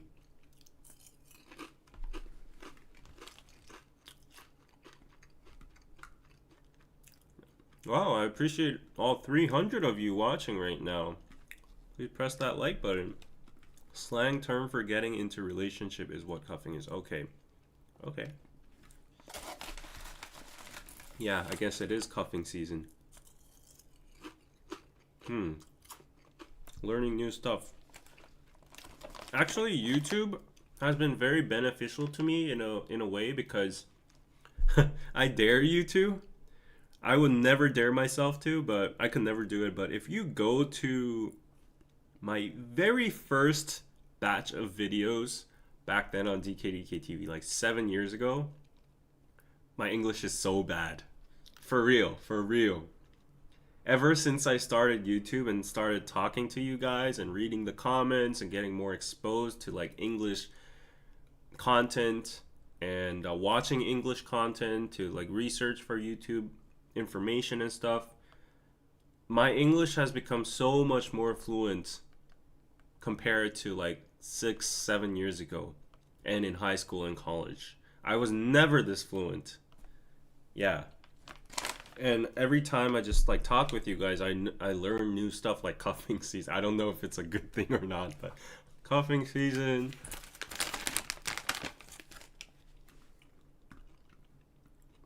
Yeah, I do relate to you why I love your streams. Thank you, Patrick.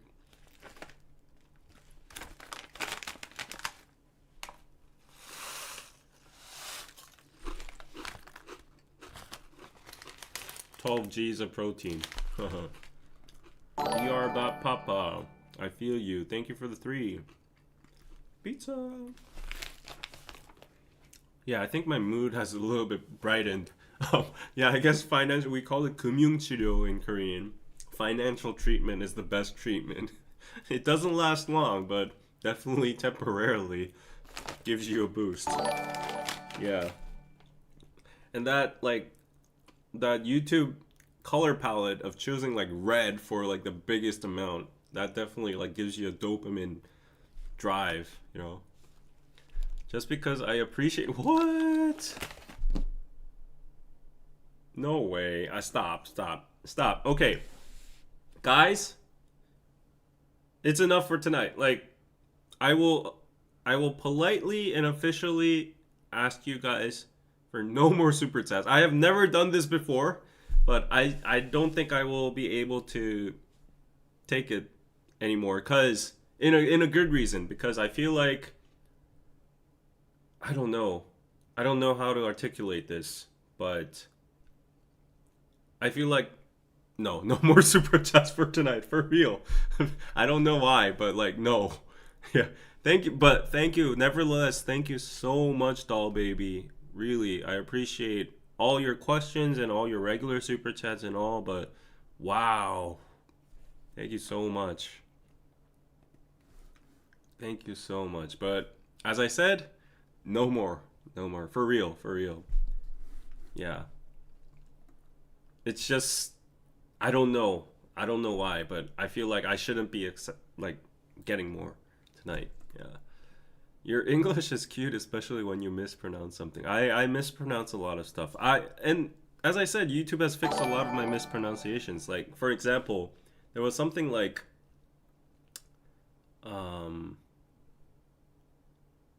adjacent. Is it? I'm still confused. Adjacent or adjacent?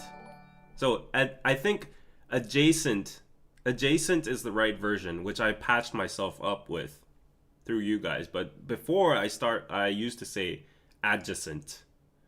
Yeah, and then there was always epitome. I used to say epitome, but then there was epitome. Yeah, now I'm upgraded to epitome, and then there's other stuff too. So the funny things. Yeah. No, stop, guys. No, you gotta stop. For real. This is not reverse psychology or anything. Like, for real, I'm like being dead serious. Like, you gotta stop because like you're overwhelming me at this point. For real. No, Sonny, stop Oh, now I have to. No, no. Thank you so much. Now I have to thank every one of you. Thank you so much. Pizza, pizza. Sunny Southpaw. Thank you. Are you a Southpaw? Just wondering. Thank you so much. Patrick. Then thank you. David has requested the guys not to super chat. Girls make your. Oh my god, you guys are devils. You guys are devils. No, no, no. No, please. Oh, what's Aaron? Okay, thank you so much. I guess there's no. I'll just. Okay. I also appreciate you and all of your engagement with us. Thank you so much. 정말 정말 감사합니다. Oh, I'm about to cry a little bit. Oh, don't make me cry. Don't. I never cry. I'm a boy. And Korean men are not allowed to cry. Yeah, I might tear up. Oh no. Don't do it, guys. Lou, thank you so much for the 20. We just appreciate you spending time with us. Thank you. Hey, oh, don't. Oh, don't do this. Oh no. Please. Oh, please. You guys are love bombing me too much. Like, I don't know what to say. Yeah, it started off as a very depressing, emotional, and low energy stream just because I wanted to like vent a little bit, and I felt like getting it off my head and chest would help me, but I never expected any of like this much like support to happen. And I really asked you guys to stop because like if it went on more, I would feel even sorry to an extent that I brought up this topic, like as if I kind of like orchestrated this to happen. But like just to let you know the facts that I did not think this would happen in any manner. And oh wow, this is just getting too much for me. Like don't guys. Oh no. Okay, let me catch a breath for a while. Oh wait.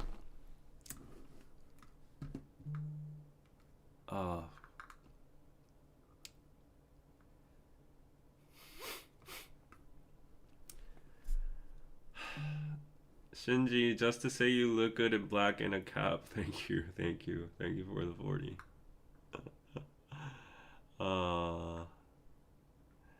Of course, I can't super chat today, but I bought a ton of beautiful merch. Like, it doesn't matter if you super chat or not. Like, all the love you're showing in the chat is just like overwhelming me right now. And I'm a big T. I'm not a big T. I'm a 51% T, and I've gotten very robotic and pragmatic over the years, especially once I entered 30, and I don't really get emotionally driven and swayed. But yeah, like this whole build up today from the past 2 days and all the thoughts in my head, and like, yeah, it's just.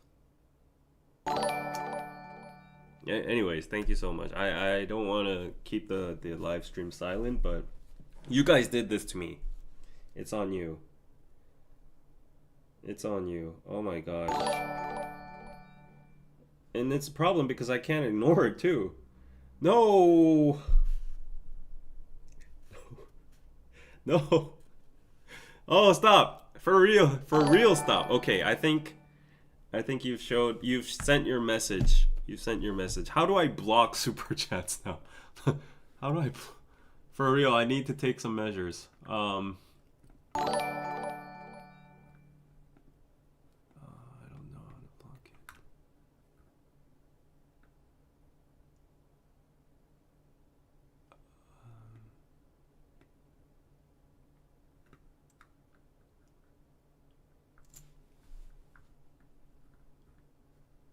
How do I block it?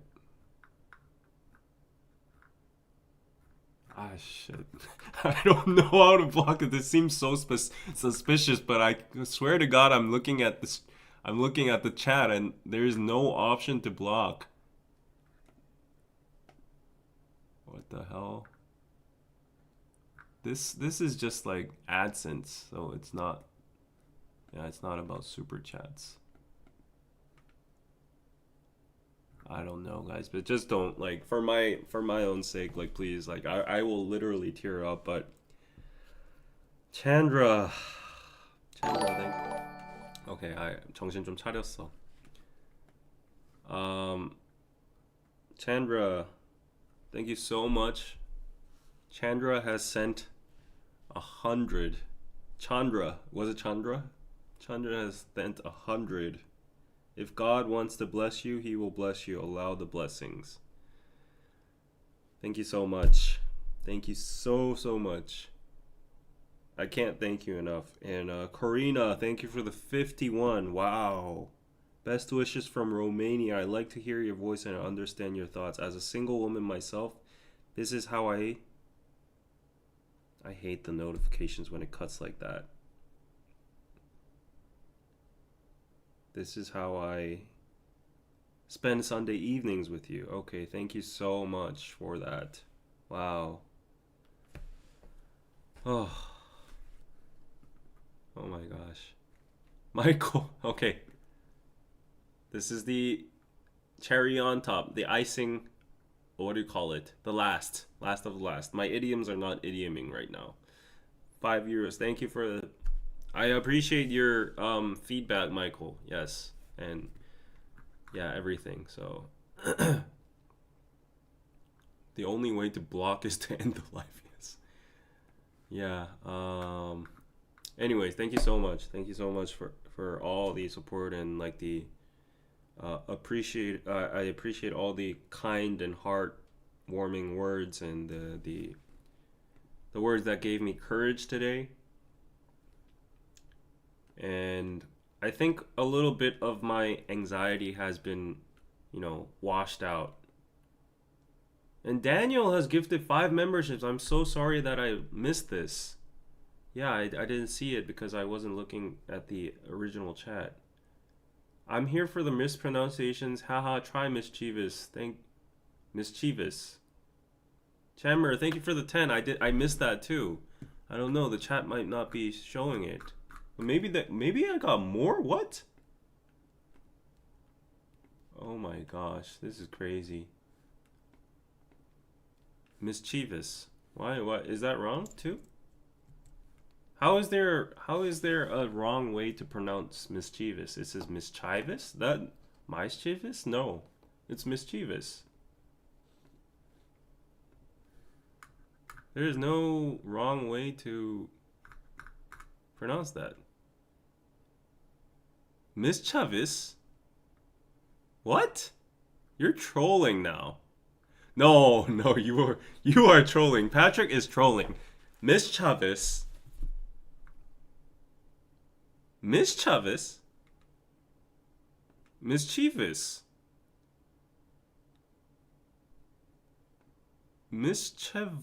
Mischievous? Nah, you guys are all trolling now. No way! Lauren, thank you for the 25,000 PYG. Paraguay Guarana? What was it? Guarani. Mischievous. Okay, that's it. I'm just gonna Google it. How am I wrong though? Mischievous.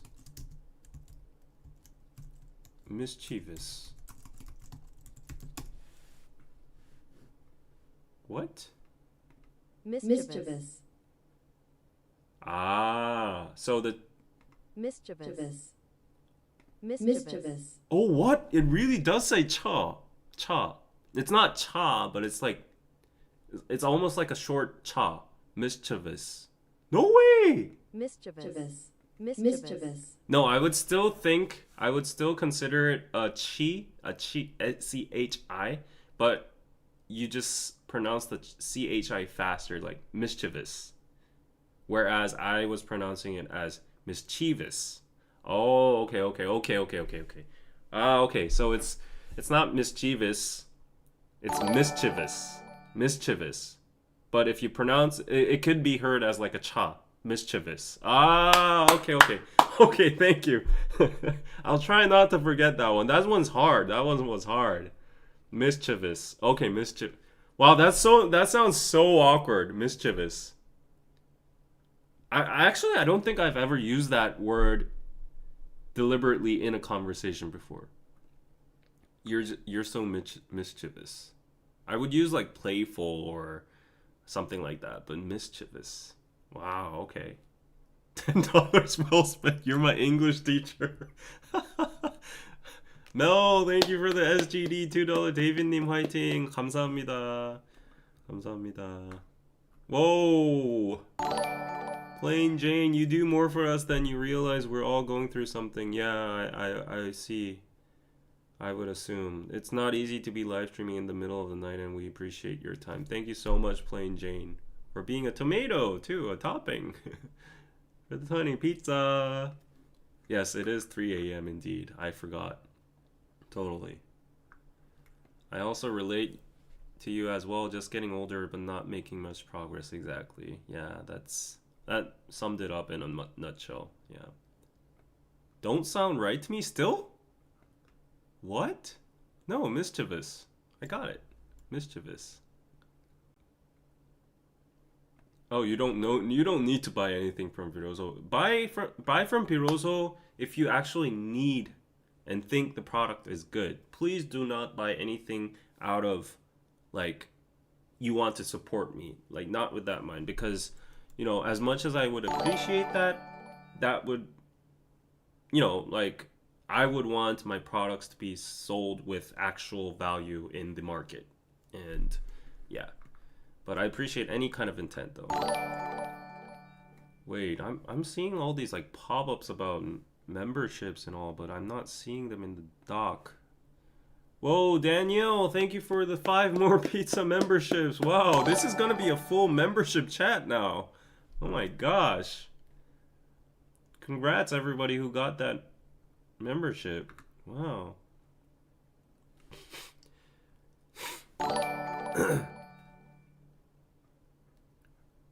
Yay! Congrats, Earl J. Cowley for the Kyle for the membership. Now I'm second thinking every pronunciation I'm doing.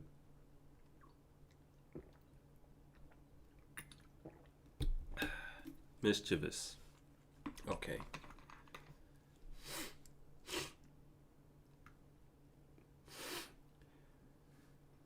I promise it gets better. I'm knocking on 40, and trust me, there is a shift where you actually don't care what people think after 35. I hope so. I hope so. Yeah, maybe I'm just naive, young and naive, but I do think Korea has like it's different climate too. Yeah. Sounds like me with Korean. 와, 오늘 후원 많다고요. Yes, Chenami. And Chenami, don't even think of donating, please. Like, for real, for real, for real. Oh no, I suddenly got frightened that I saw like him acknowledging the huans today, the donations today. What he said was like, wow, there's a lot of donations today. And no, no more, no more. For real. I'm dead serious. Like, let me end the stream. I was intending to do it before, like below 2 hours, but I feel like I've spent most of the time just like responding to the super chats and your support, so I feel kind of bad that I couldn't like genuinely talk with you guys. So yeah, let me ask me a question. Anyone ask me a question, like a genuine question about like Korea or my life or whatever. Like unrelated to this topic. Let's kind of change the mood, and I'll do like 20 more minutes or 30 more minutes. Here I go again. Here I go again.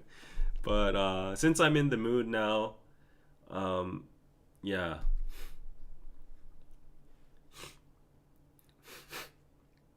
Guys, do not mention Uncle Dan, because I'm genuinely scared he's gonna drop a big one. So like, let's not. Let's not. Ask me a question. Are you and Anna dating? Are you kidding me, Patrick? That's the first question you think of? You're not that troll in disguise, are you? Like, there's this one guy. What's that person's name? Patrick?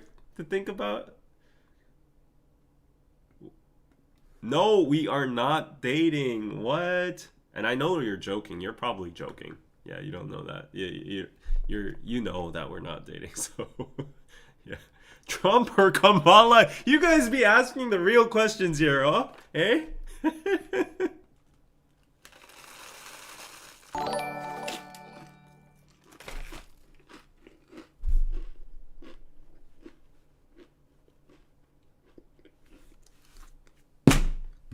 I give up. Ah, no!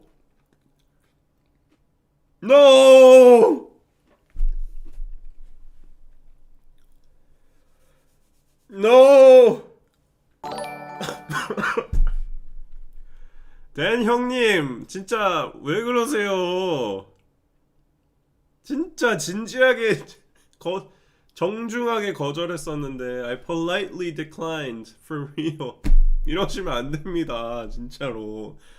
이미 너무 많이 하셔가지고 제가 진짜 너무 죄송해요. 죄송할 정도예요. 특히 오늘은. I don't know if you're understanding it. I hope you are, but like you've already sent me so much, like especially in the context of today's stream. I really wish that you didn't. No. Oh my gosh. Oh my gosh. Uh, uh, I don't know how to process. I can't purchase from Birozu because I'm in Paraguay. Please understand. I want to support you. Your message and your heart is fully conveyed to me right now. Like you don't have to explain. Thank you so much, Lauren. Wow. This is a crazy stream. Uncle Dan is like, this is crazy. 댄 삼촌님, 댄 형님, 진짜, 댄 형님 이제 앞으로 방송 도중에 후원 금지, 슈퍼챗 금지. No more super chats for you in future live streams. I feel like, I can't accept anymore. Like, for real. Whoa. David, I want to become a Patreon to receive financial information from you. I love it when you talk financial stocks investing. I don't know if I'm the best person to. I have like the general knowledge from the books I read, like, the classics. The best book I would recommend would be Benjamin Graham's the Wise Investor. I think that's the book. I've read it like 2 times. It's pretty hard, but if you find the excerpts, I think that would be one of the best books. And then you have the anecdotes, the editorial like scripts, like the scrapbook of Warren Buffett's annual stockholder meetings, like his letters and all. Like there's a book that has compiled all of that. That's a classic book. That's a great one too. And Rich Dad, Puja Appa. I forgot the whole title, from Robert Kiyosaki. That's a great one too. And also, what else? These are just like the basic. Yeah. And then I found, like, this is not financial, but I really found, I think it was from, wow, these books are just so confused in my head. I think it was like about human relationships. I forgot the English title. It's like 인간관계론 from David Carnegie or someone. That was a very memorable book too, because it just gives you crude advice on how to deal with people, especially in business settings too. So that was very good. So great question, thank you. And Uncle Dan, thank you so much again. Yeah, please ask questions like Sarah so that I can actually genuinely provide some kind of a response other than like, thank you. You practically challenged Uncle. No, I did not. Like, I don't know why you guys take this as reverse psychology or anything, but I'm genuinely saying, please do not. I will politely decline all your super chats and supports because this is way too much for me today. Like, for real. I do not deserve this. Oh my gosh. When I stress out, like, I start scratching my scalp. Mischievous. Whoa. Oh, you're in your seat?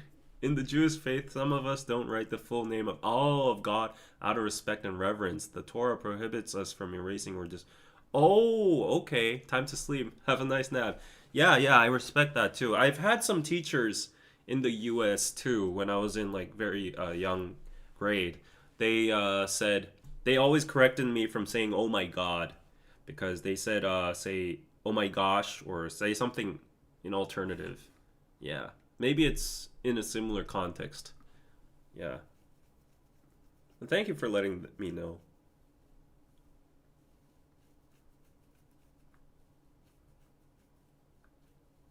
Uncle Dan doesn't take orders from us mere mortals. Yes. Sorry if this scratching feels a little bit unhygiene. I literally get like scratchy scalp when I'm kind of stressed out. So it's good stress right now. It's like hyper stimulation. Yeah. What is okay? Here's a genuine question. Thank you, Elizabeth. I'm not trying to ignore all your love bombs, okay? I will go through all of them. But just to get the live stream going, what is the temperature of Korean citizens regarding non-fact checked journalists? Very bad. As I told you, there's a specific word called kiregi, the combination between 기자, reporter, journalist, plus 쓰레기, which is trash, and we call them trash, journalist trash. And nowadays, because there's so many media outlets, even among the credible ones, like the JTBC incident with Suga and all, like they don't fact check, right? And they put out like fake information. So who are we to believe? So even the credible journalists are tamperable. They don't fact check at all. So people have generally just lost faith and any kind of respect towards journalists as a whole. And I think, like, if you look at some kind of movies or dramas about like U.S. journalists or at least Western journalists, like from the BBC or somewhere, some journalists actually do some real investigative digging and like fact checking, and they make a whole piece and they go through like the board and like the front and what do you call it, the gatekeeping, right? Like the and all that to actually form a piece, and they protect their sources and all that. They have like journalistic protocol and values and morals, right? But in Korea, I don't think anybody takes journalism that seriously. I'm sorry if I'm like grouping every single journalist out there, and maybe I might be making the mistake of degrading some of the actual conscious journalists out there in Korea. But time after time, Korean journalists have just let us down with faulty reports, and they've just bombed us with sensationalism. And we've seen so many cases of them being pressured, the media company in general being pressured from sponsorships and the agenda shifting and leaning towards one side too much. All of these negative stigmas attached. So collectively, I think the whole nation has now lost faith in any kind of journalism. I don't think the word journalism itself even stands. Yeah, that's my personal point of view, but I think Korean people have no respect towards any kind of journalist out there.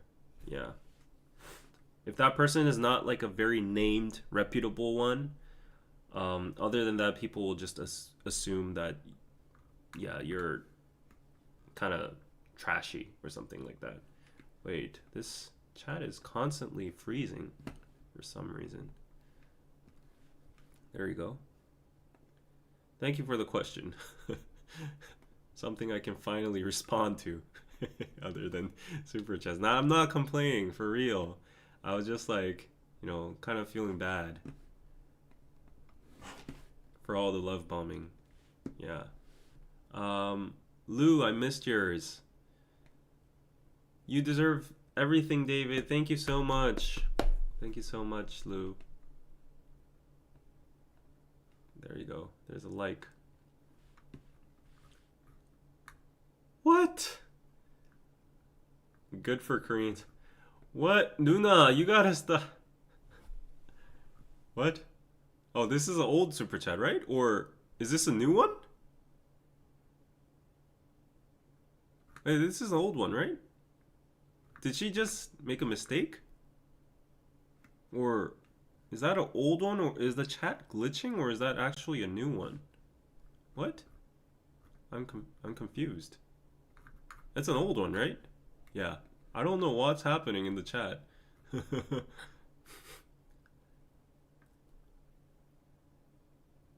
It was the first one. Okay. Thank God. What do you think about vlogging videos? I know you've made some videos where you are on the street interviewing. Have you considered vlogging like that? Actually, yes. Actually, you know what? That's been on my mind for a while. Like, I think nowadays, for some reason, I feel like vlogging is going to be fun again.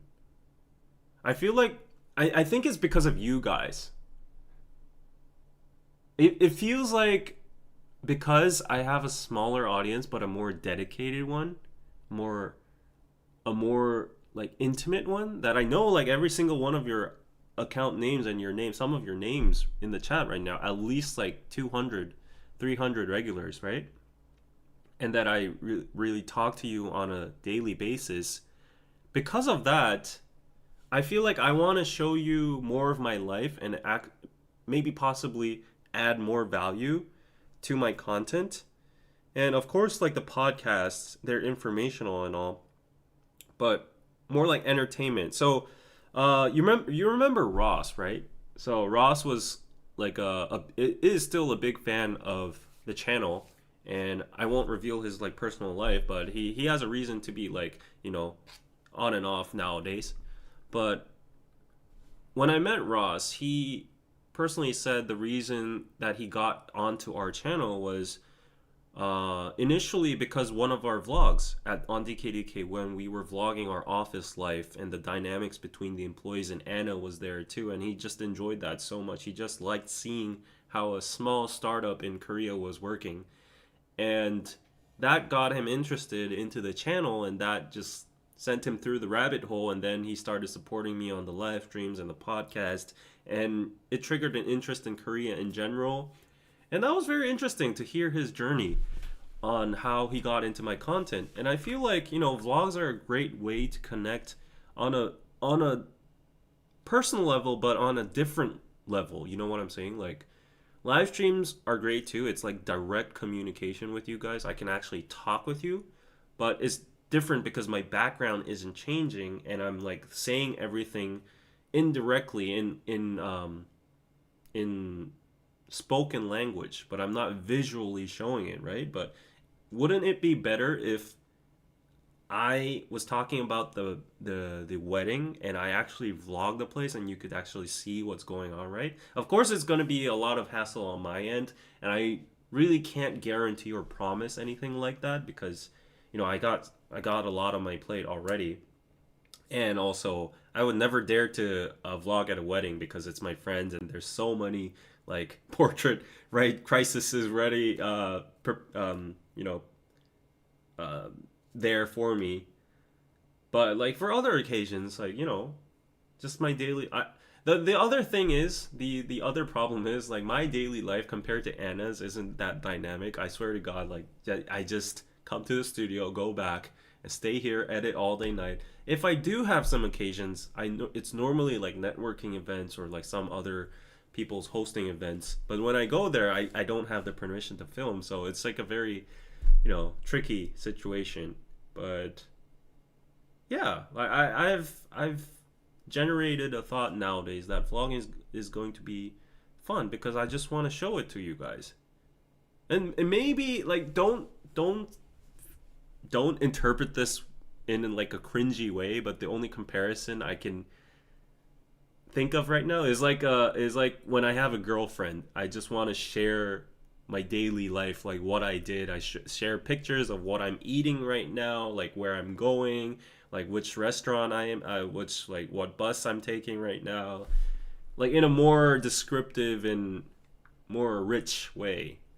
So yeah, I'm feeling that kind of vibe with the audience you guys are providing right now, because I haven't had this feeling in a while. Because at the latter part of my DKDK era, we mostly did like news, and we ended it with ramen and chill. But like the audience was slightly disconnected.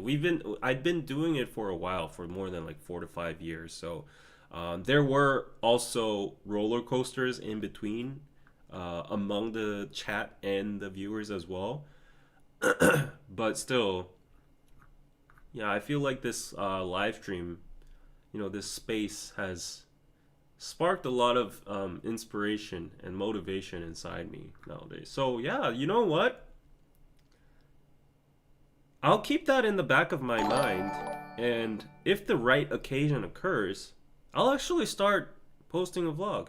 In the beginning, because of the constraints of the color of this channel being a specifically podcast only channel, I couldn't really upload it. But now, like now that I'm doing straight interviews and you know, all other stuff, live streaming, why not vlogs? You know what? Like even for if I were to catch two birds with one stone, maybe I could just take you on a stroll with the live stream. Yeah, I would need to figure out how to like manage the banners and all that while I'm streaming. That would be almost impossible to manage, but yeah, I could do that. You can vlog at your own wedding. Thank you for the 2M. Thank you. Mm, if my future wife approves, and I'd have to put up like a sign in the front entrance of the wedding, like everybody who enters here adheres by, using their portrait rights and all that. Yeah. Simpleton Cross, thank you for the 20. Could you summarize the values of SK government parties? It seems like the parties are mainly conservative, no matter the name, exception to civil rights issues, like who champions for rights for immigrants, etc. You're absolutely right. I think compared to like American or Western standards, our parties are definitely more conservative leaning, and that's solely because of our culture, the Confucian culture, and our background. But at the same time, for specific topics and certain agendas, it is pretty much the same.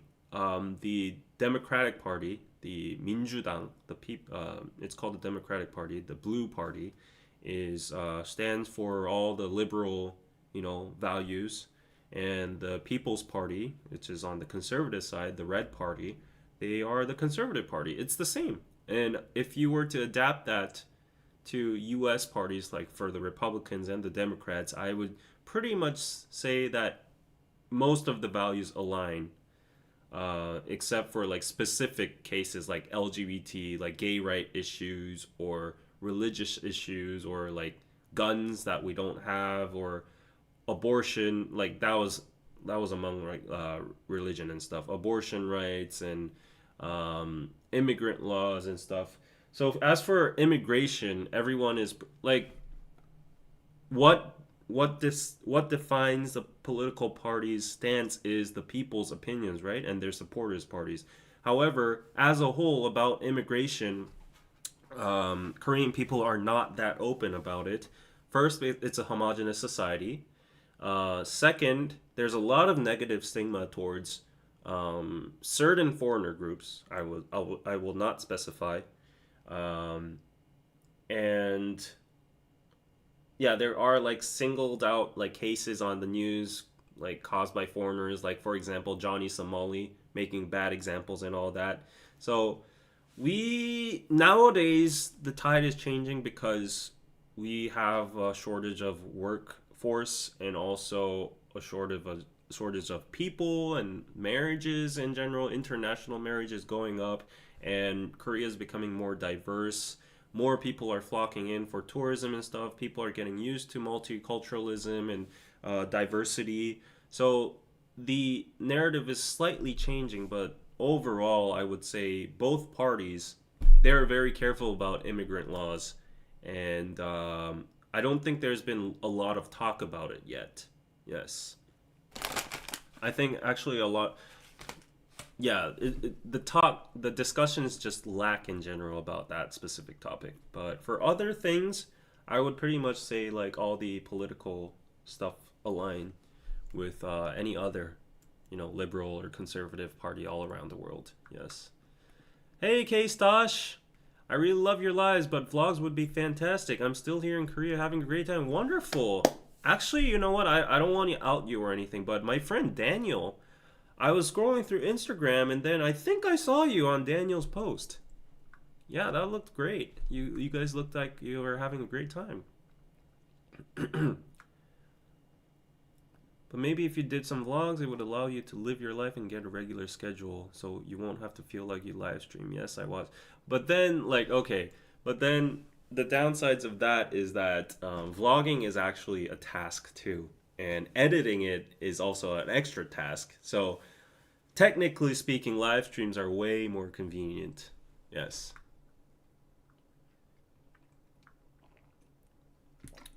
It can be a vlog of all the things you did for a week. Yeah. But then, like, to be honest, oh no, Anna's gonna hate me for this. But like, if you see Anna's vlogs, right?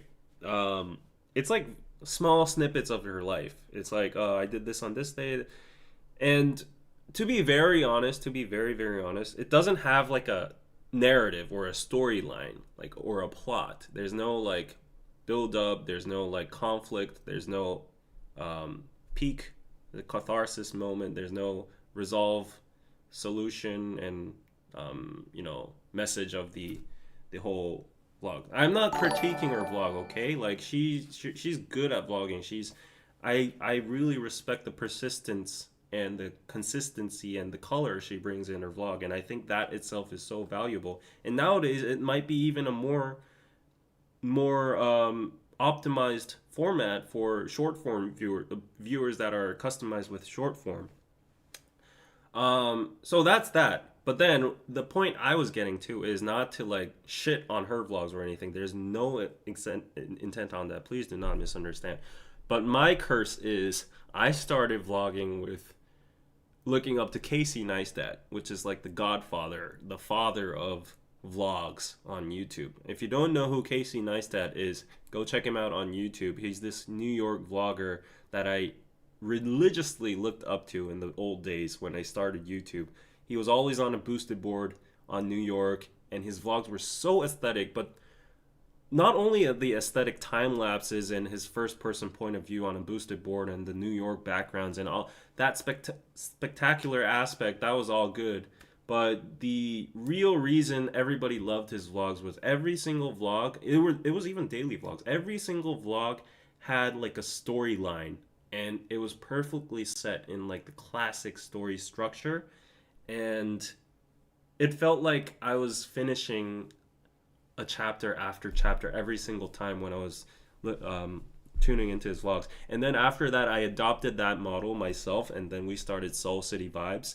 And we were premature. We tried to reconstruct and imitate his vlogs, but that just stuck in my mind. So every time I do a vlog, I just can't randomly get snippets without narrating or connecting this from the previous scene to the next scene. I always have to plan. So if this is going to be the vlog's theme, then I want to film this, and then I should show myself transporting to that place, and then this, and then there should be information here. I need to show this, like, I don't know, thing exploding in this moment and all that. So like that's my own curse. And I would want to create a vlog in that sense, but that's going to take a lot of work and a lot of, pre-planning and all that. So it's just very hard for me. Yeah. Anyways.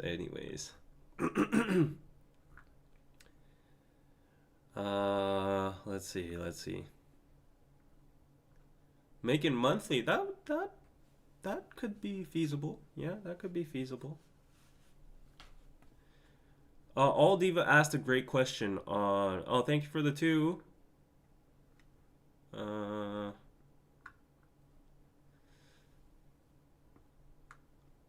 yeah. Oh no. Yeah, I do have a no, actually Sangwoo's not working with me anymore unfortunately because of our mutual um situations. He's not in a good place right now too. Not like mentally or anything, but like financially or situation wise. Me neither. So we were like, okay, like it was a good ride together. But yeah, I will try to do more vlogs. No need to apologize or anything. Yeah. As a viewer, let me tell you a secret. Watching vlogs nowadays is more of a soothing, meditative thing in my fast-paced life. Yes, I've recognized that too.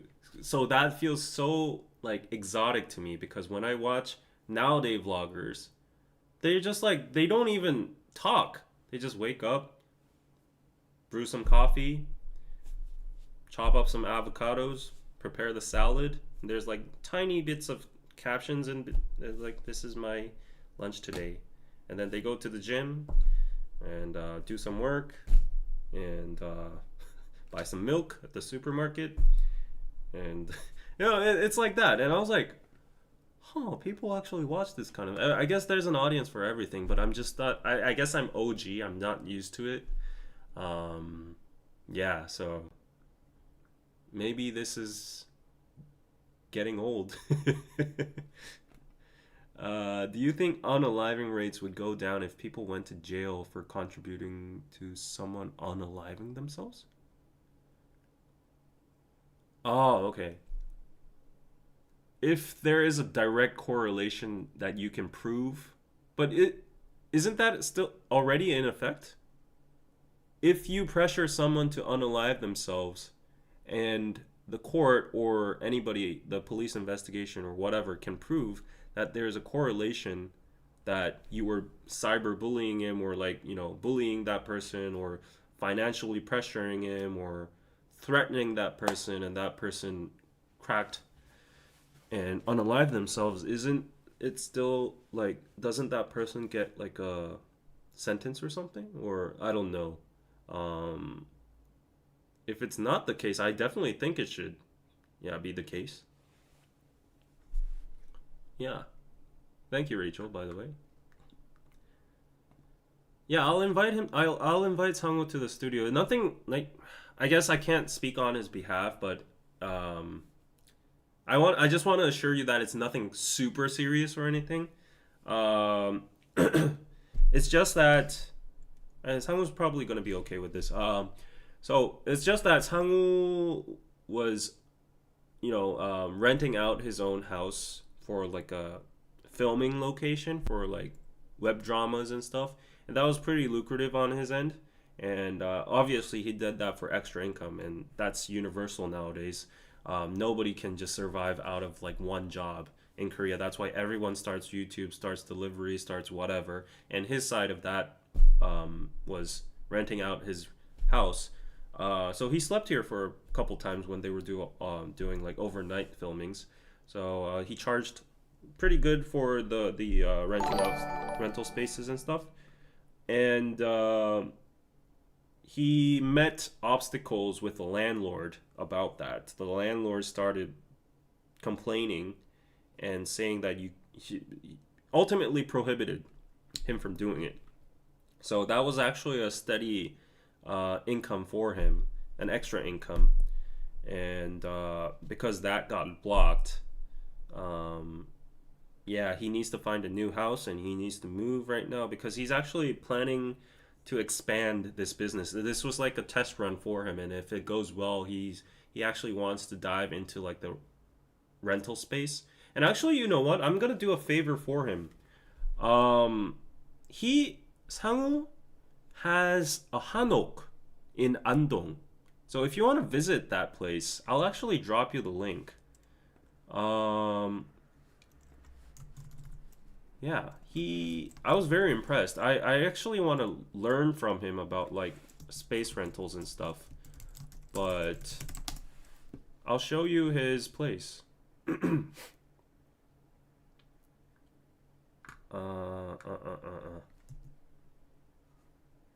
Yeah. So this is not like exposing him or anything. This is advertisement for him. So if you go to Naver, this is a place. This is called Andong Byeol장. It's like it's a hanok stay, and it's located in Andong. Andong is like way south from Seoul. I think it's like an hours distance. But this is the hanok stay that Sangwoo actually operates as like a side job. I think he did like a collective investment with his cousin Hyung, and this is like a really nice hanok place to stay if you're in the area for in Andong. And it's just really just simple but clean and very cute, and yeah, very modern inside too. But it has all the hanok compositions, and yeah, if you want to stay here, let me know. Let me know in the chat. You can stay here. It's very well maintained by his cousin. They clean every single day, and they got really nice reviews. So Andong is pretty famous for its traditional, what do you call it? Hahoe Ma을. Andong Hahoe Ma을. That's like a very famous place to go. Check it out if you want to. Andong Hahoe Ma을. Yeah, this is the famous Andong Hahoe Ma을. It's like UNESCO registered, and it's like a traditional village, and they have like Andong Hahoe Tar Chum. Yeah, if you go there, you can see these like mask festivals and performances and all that. Yeah. So if you have the time, if you want to go out of Seoul, like Andong would be like a nice 1 day trip, I think 1 to 2 day trip. So yeah, Sangwoo runs that place too. So anyways, he's in that situation, so he's like, I really need some more time to focus on like my own stuff, and like, yeah.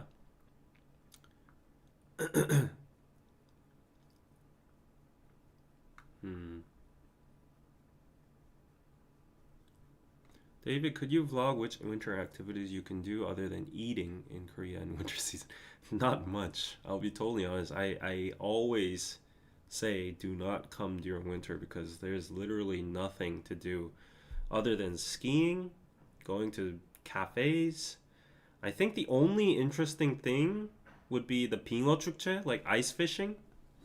So during the winter, the only interesting thing I know in my knowledge is this. If you go to this place called Inje, they're literally like campsites, and you can sit down and you can punch holes into the ice and you can fish for these little fish. And after you reel them up, you can actually make meuntang or like these fried fish out of them. It's like a cool experience. I haven't been to, but I've seen a lot of people actually going. Or maybe in certain places they have like 눈썰매. Yeah, like in Han River they have like these little sled places, but these are for kids, mostly kids. So I don't know.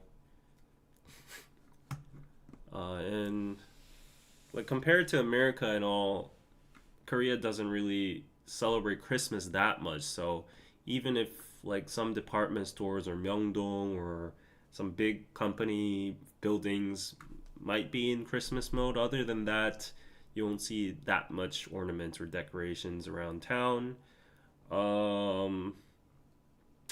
In winter, I guess just going to spas. Everybody flees the country. That's what I plan to do during this winter. I want to go to at least a Southeastern Asian country or Okinawa at the least to escape the brutal coldness. Patrick, thank you for the two. Does SK export more to China or the States? 한국 수출 국가 순위. Let's see. So, gotta be US, Canada, and Mexico, which is North America, account for 33.5%. US has a large export share to Canada and Mexico. And then this is followed by China at 7.3%. Netherlands at 4.1. What? Germany at 3.8. Okay. Yeah. So China and the US account for 55, and most of it is to the US, Northern America. And then China is at 7.3. Yes. Oh, but this one says China. I don't know which one is right. What? What? So 2022, China was number one at 14%. Oh, so I think they counted in all of North America? Then it's first. This is.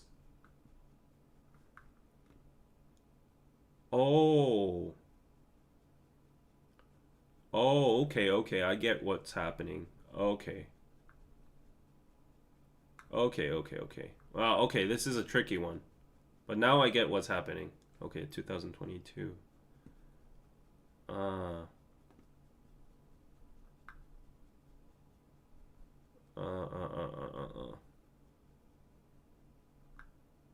Okay. Hmm. 16. Okay. Okay, so a lot of sources say officially it is China, and I think it is China, probably, at 16 point something. No, 20 point something percent, but the US is at 16 to 17 or something like that. But if you combine Canada and Mexico at the same time, then it would surpass China. And also another factor to put in is like because of political volatiles between the two countries, China and Korea, because of sanctions or regulations and all that, it's very fluctuative. So you can see that in the K-pop market too. Like sometimes they ban like K-pop as a whole or K-dramas as a whole, and sometimes like we trade more with the U.S. and sometimes with China. But like per single country, I think China would still be at number one mostly. But they're on par with the U.S., especially if you count in like North America as a whole for the U.S. Yeah, so that's interesting. I learned something for myself too. Thank you for that question, Patrick. Do you recommend to get a software engineer job in Korea? Only if you speak good Korean. But why would you come to Korea as a software engineer if you could go to the States or any other country? Yeah. I guess coding language is similar, so if you have the opportunity, I would pick another country, to be honest. If you have like a preference towards Korea and its culture and just you want to live here, then yeah, no problem. But then you'll maybe be met with the intense work culture as well, which is not that bad nowadays, but it still exists to some extent. How much would you have to crowdfund for you to do a rural tour? I'm not interested in the city. I want to learn how to help the elders thrive. A rural tour. You don't have to crowdfund me for anything like that. Oh, I guess in the sense of time, maybe. Like if you want to convert time to finance, then that it makes sense. But if I just had the time, I would just do it for free. If you wanted that kind of content, I think it would be interesting myself. So I'll try to put that in my idea bank because I don't think I've seen a lot of like rural tours that much. You know, the one I did in Yosu, a lot of people thought that was interesting. So more of those kind of vlogs, or the Texas guy that's currently biking around Korea. I think that's a nice depiction of rural Korea as well. I don't know if I'll be able to get any interactions with the elders, but I'll try to. Yeah. Yeah. And actually, like, to answer your question, I would not want any kind of crowdfunding for that. Yeah, it doesn't cost me any like extra plane tickets or flight tickets or accommodation or anything. I have a car. I could use public transportation. So you guys support me just by watching this live stream anyway. So if you want me to do it, I can't guarantee it, of course, because of my time constraints. But if I were to like have like a blank slate for a vlog, I could definitely do it. Yeah. Hey, Alia, welcome. Lauren, thank you for the PYG Vlogmas. Be our date. Huh. Christmas vlog. If I don't have a girlfriend. High chances that I won't have. I still got one month, 2 months. Okay, I'll consider Vlogmas. Sounds good. Yeah. Okay. Vlogmas. Let me write all these down so that I don't forget for real. Because as I said, I was really sincere about starting vlogs again. Vlog ideas. Rural Korea. And Christmas. Okay. Okay. I want to try like a little bit more low effort style vlogs like a lot of people are doing nowadays.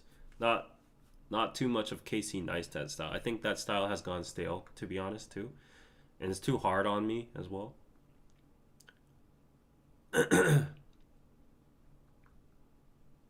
Will you go over the Johnny Somali situation in Korea? I thought of, but I just didn't want to give that dude more attention. A lot of YouTubers are doing it anyways. And you know, there's like this bounty on him right now. There's like a bounty of 2 million Korean won. That's like $2,000 on his head. The last update I got was that he got banned from leaving the country. He can't exit the country anymore unless he shows himself up to the police. And he's filed for charges for public misbehavior or whatever, and allegations for usage of drugs, and there was something else. 3 charges. And there are actually actual streamers right now, like, that are chasing him. So I've seen comments saying that he's the golden goblin of Korea because he brings so many views and support from the people. People are genuinely super angry at him. He triggered something that he should have not touched. He touched the hornet's nest in Korea, like doing that kind of disrespectful behavior towards the comfort woman. That was a huge mistake. And the third guy, he got punched 3 times already. The third guy that punched him, he was like a UDT, ex-UDT, discharged UDT, and he literally punched him right in front of the police, and Johnny Somali got sprawled onto the floor, and he was like bleeding like hell. But after that, the guy who punched him got detained and arrested by the police, and of course he got like a fine. But because of that incident, it was reported. I think it would be even more, but as of that time, he got 60,000 USD. 60,000. No. Actually, let me convert it. Approximately like $50,000 from all these supporters over the nation. So he definitely paid that fine, and I think he's freed now. But because of that incident, that precedent, a lot of these streamers are all on the hunt for Johnny Somali. I haven't gotten the recent update, but last time I checked, that was the situation. Yeah.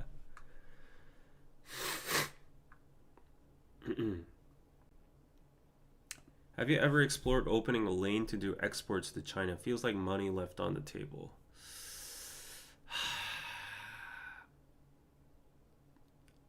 I've always thought of it, but it's just very hard. It's different to English. I know that might be like a very easy barrier to shatter, but we've never really explored the opportunity because we were like, let's focus on the US and English speaking markets first. Yeah.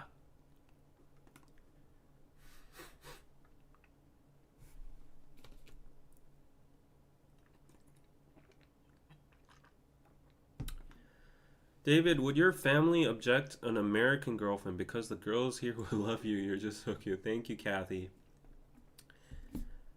To be totally honest, I don't think my mom would prefer a foreigner, um, whether it's like an American or not. She would definitely prefer a Korean person because she would be like, I want to talk with my, uh, what do you call it? What do you call the relationship between my mom and the wife? I don't know. But yeah, I want to be able to talk with her. And also she will want the traditional relationship, like the Korean style relationship between my wife and her, and she would want like the respect and some sort of traditional stuff which not a lot of people would be able to understand. She isn't like super super conservative or anything, but she would at least want the minimum. And if like a culturally different person were to be in the family members and would be very reluctant to those kind of traditions, then it would cause some trouble, some turbulence.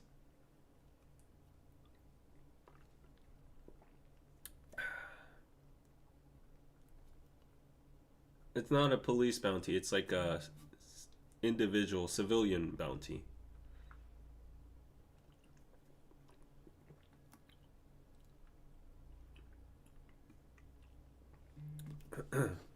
Oh wow, I got a super chat. Oh, PayPal. Tammy, thank you for the 10 pizza. How about a live holiday party in studio? Yeah, that would be great. This has been on my mind for last year too, but I never got to do it. But I think if I were to actually host a party, it could be a lit party because I literally know everyone in town that's like an influencer or, outgoing and all. Half of those folks have been on my podcast. I've crossed paths in my past career. The only problem is like I getting sponsors maybe. I don't think that's much of a sponsor either. I don't know. The whole organization and stuff. Like party planning is a big deal too. So the recent ones I've been to, they had like major sponsors and you have to get all these influencers to get like hashtags and stories on their platforms and stuff. But if I were to throw a party, I would like one to be like I would like it to be just like a small home party among my friends and all. But yeah, yeah, that would be extra work. Anna could do one. I could free ride off of that. uh,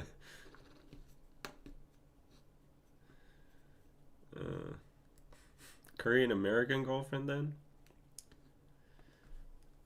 Honestly, that would be a little bit more easier. That would be there would be a little bit more wiggle room there. Yeah, because at least the person would speak the language. Yeah, a lot of foreigners, at least the ones that have made it in the media, seem to be very traditional and hell bent on assimilation into Korean society. Yes, as I've said before, um, I still think as a foreigner, um, you have a very big edge in Korea as long as you speak Korean. If you speak fluent Korean or like intermediate level Korean, and you want to pursue like a media career in Korea, I still think you have a lot of opportunity, and it's like a very, it's saturated but not saturated because there's a lot of money here too, because of the global rise of like K culture and all. So rather than going as like a foreigner to another country, I think the two countries that have a lot of hype, that you can make a media career out of in by living there and making content there is Japan and Korea. Um, of course, other countries count too, but those two countries have just so much global, you know, hype, and they're homogenous. So that's the standout factor. Like, of course you could go to, I don't know, like as an American you could go to Mexico or you could go to South America or Brazil, but it wouldn't be the same because to an extent the language and yeah, the culture is different, but it's more of like a multicultural diverse setting compared to Japan or Korea. You get what I'm saying, right? So you're somewhat just simply unique as you stand out as a foreigner here by percentage and by looks as well. And it has its own unique language too. So if you speak that, that means you've infiltrated this niche and you have a lot of opportunities. And going on to your question, as I said before, you have to be very catering towards the Korean audience and their perception of what a foreigner should think of our country. And that's mostly just positive and kukbong and traditional. And they will applaud you if you know those customs and those traditions. You don't have to know them, but the successful people here would be mostly, more knowledgeable or accustomed and geared towards those directions. Yes. All Diva, good night. Bye, everyone. See ya. Yeah, I think actually, thank you, All Diva, because I'm gonna call it a night too, because it's 4 a.m. here. I never intended to do this long, but you guys just love bomb me today. It's crazy. It's crazy. Michael Hyun, thank you for subscribing. Yeah, Faker One World. Yes, congrats, congrats. So actually, yeah, I think I will call it a day, and I will sleep a little bit, finish up the videos I need to deliver by tomorrow. Very overdue. And yeah, it was very delightful to talk with you. I think, I started off very in a low mood. Still am, kind of, but temporarily, just rejuvenated a little bit by your love and also the financial treatment, that which was crazy. I've never said stop super chatting in my life. I was always like paypal.me/koreanpizzaclub, but today I was like, please stop, no. Come on. Yeah, but thank you so much. Thank you so much for tuning in and hearing all my little concerns. To some people, it might seem like nothing. Oh, he's just like full, and he doesn't know how much he's blessed or anything. Yeah, like that might be a perspective too. But as everyone says, like everyone's in their own world, their own well, and everything's very relative. So right now, I was just like very candid about what I'm going through, and yeah, I think the only place I can actually talk about these feelings is ironically online. And I know that these live streams don't go viral or it doesn't get like more than a 10K or anything. So I feel like it's a safe space, and I don't feel embarrassed or anything. And it's not like my friends are gonna watch it, my family's gonna watch it.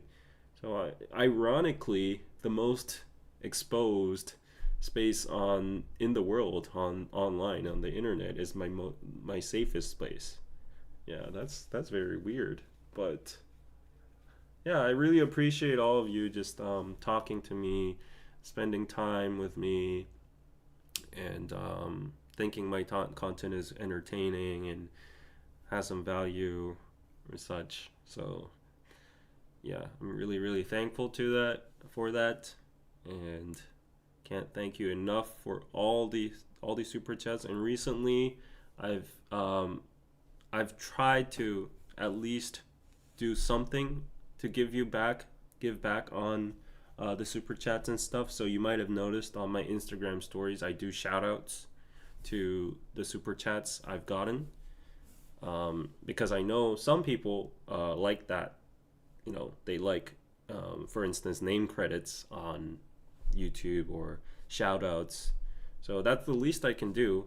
And maybe it might mean something to you or not, but I thought that was the least I can make, like a compilation of the super chats I received, and you show it to you guys for those of you who follow me on Instagram.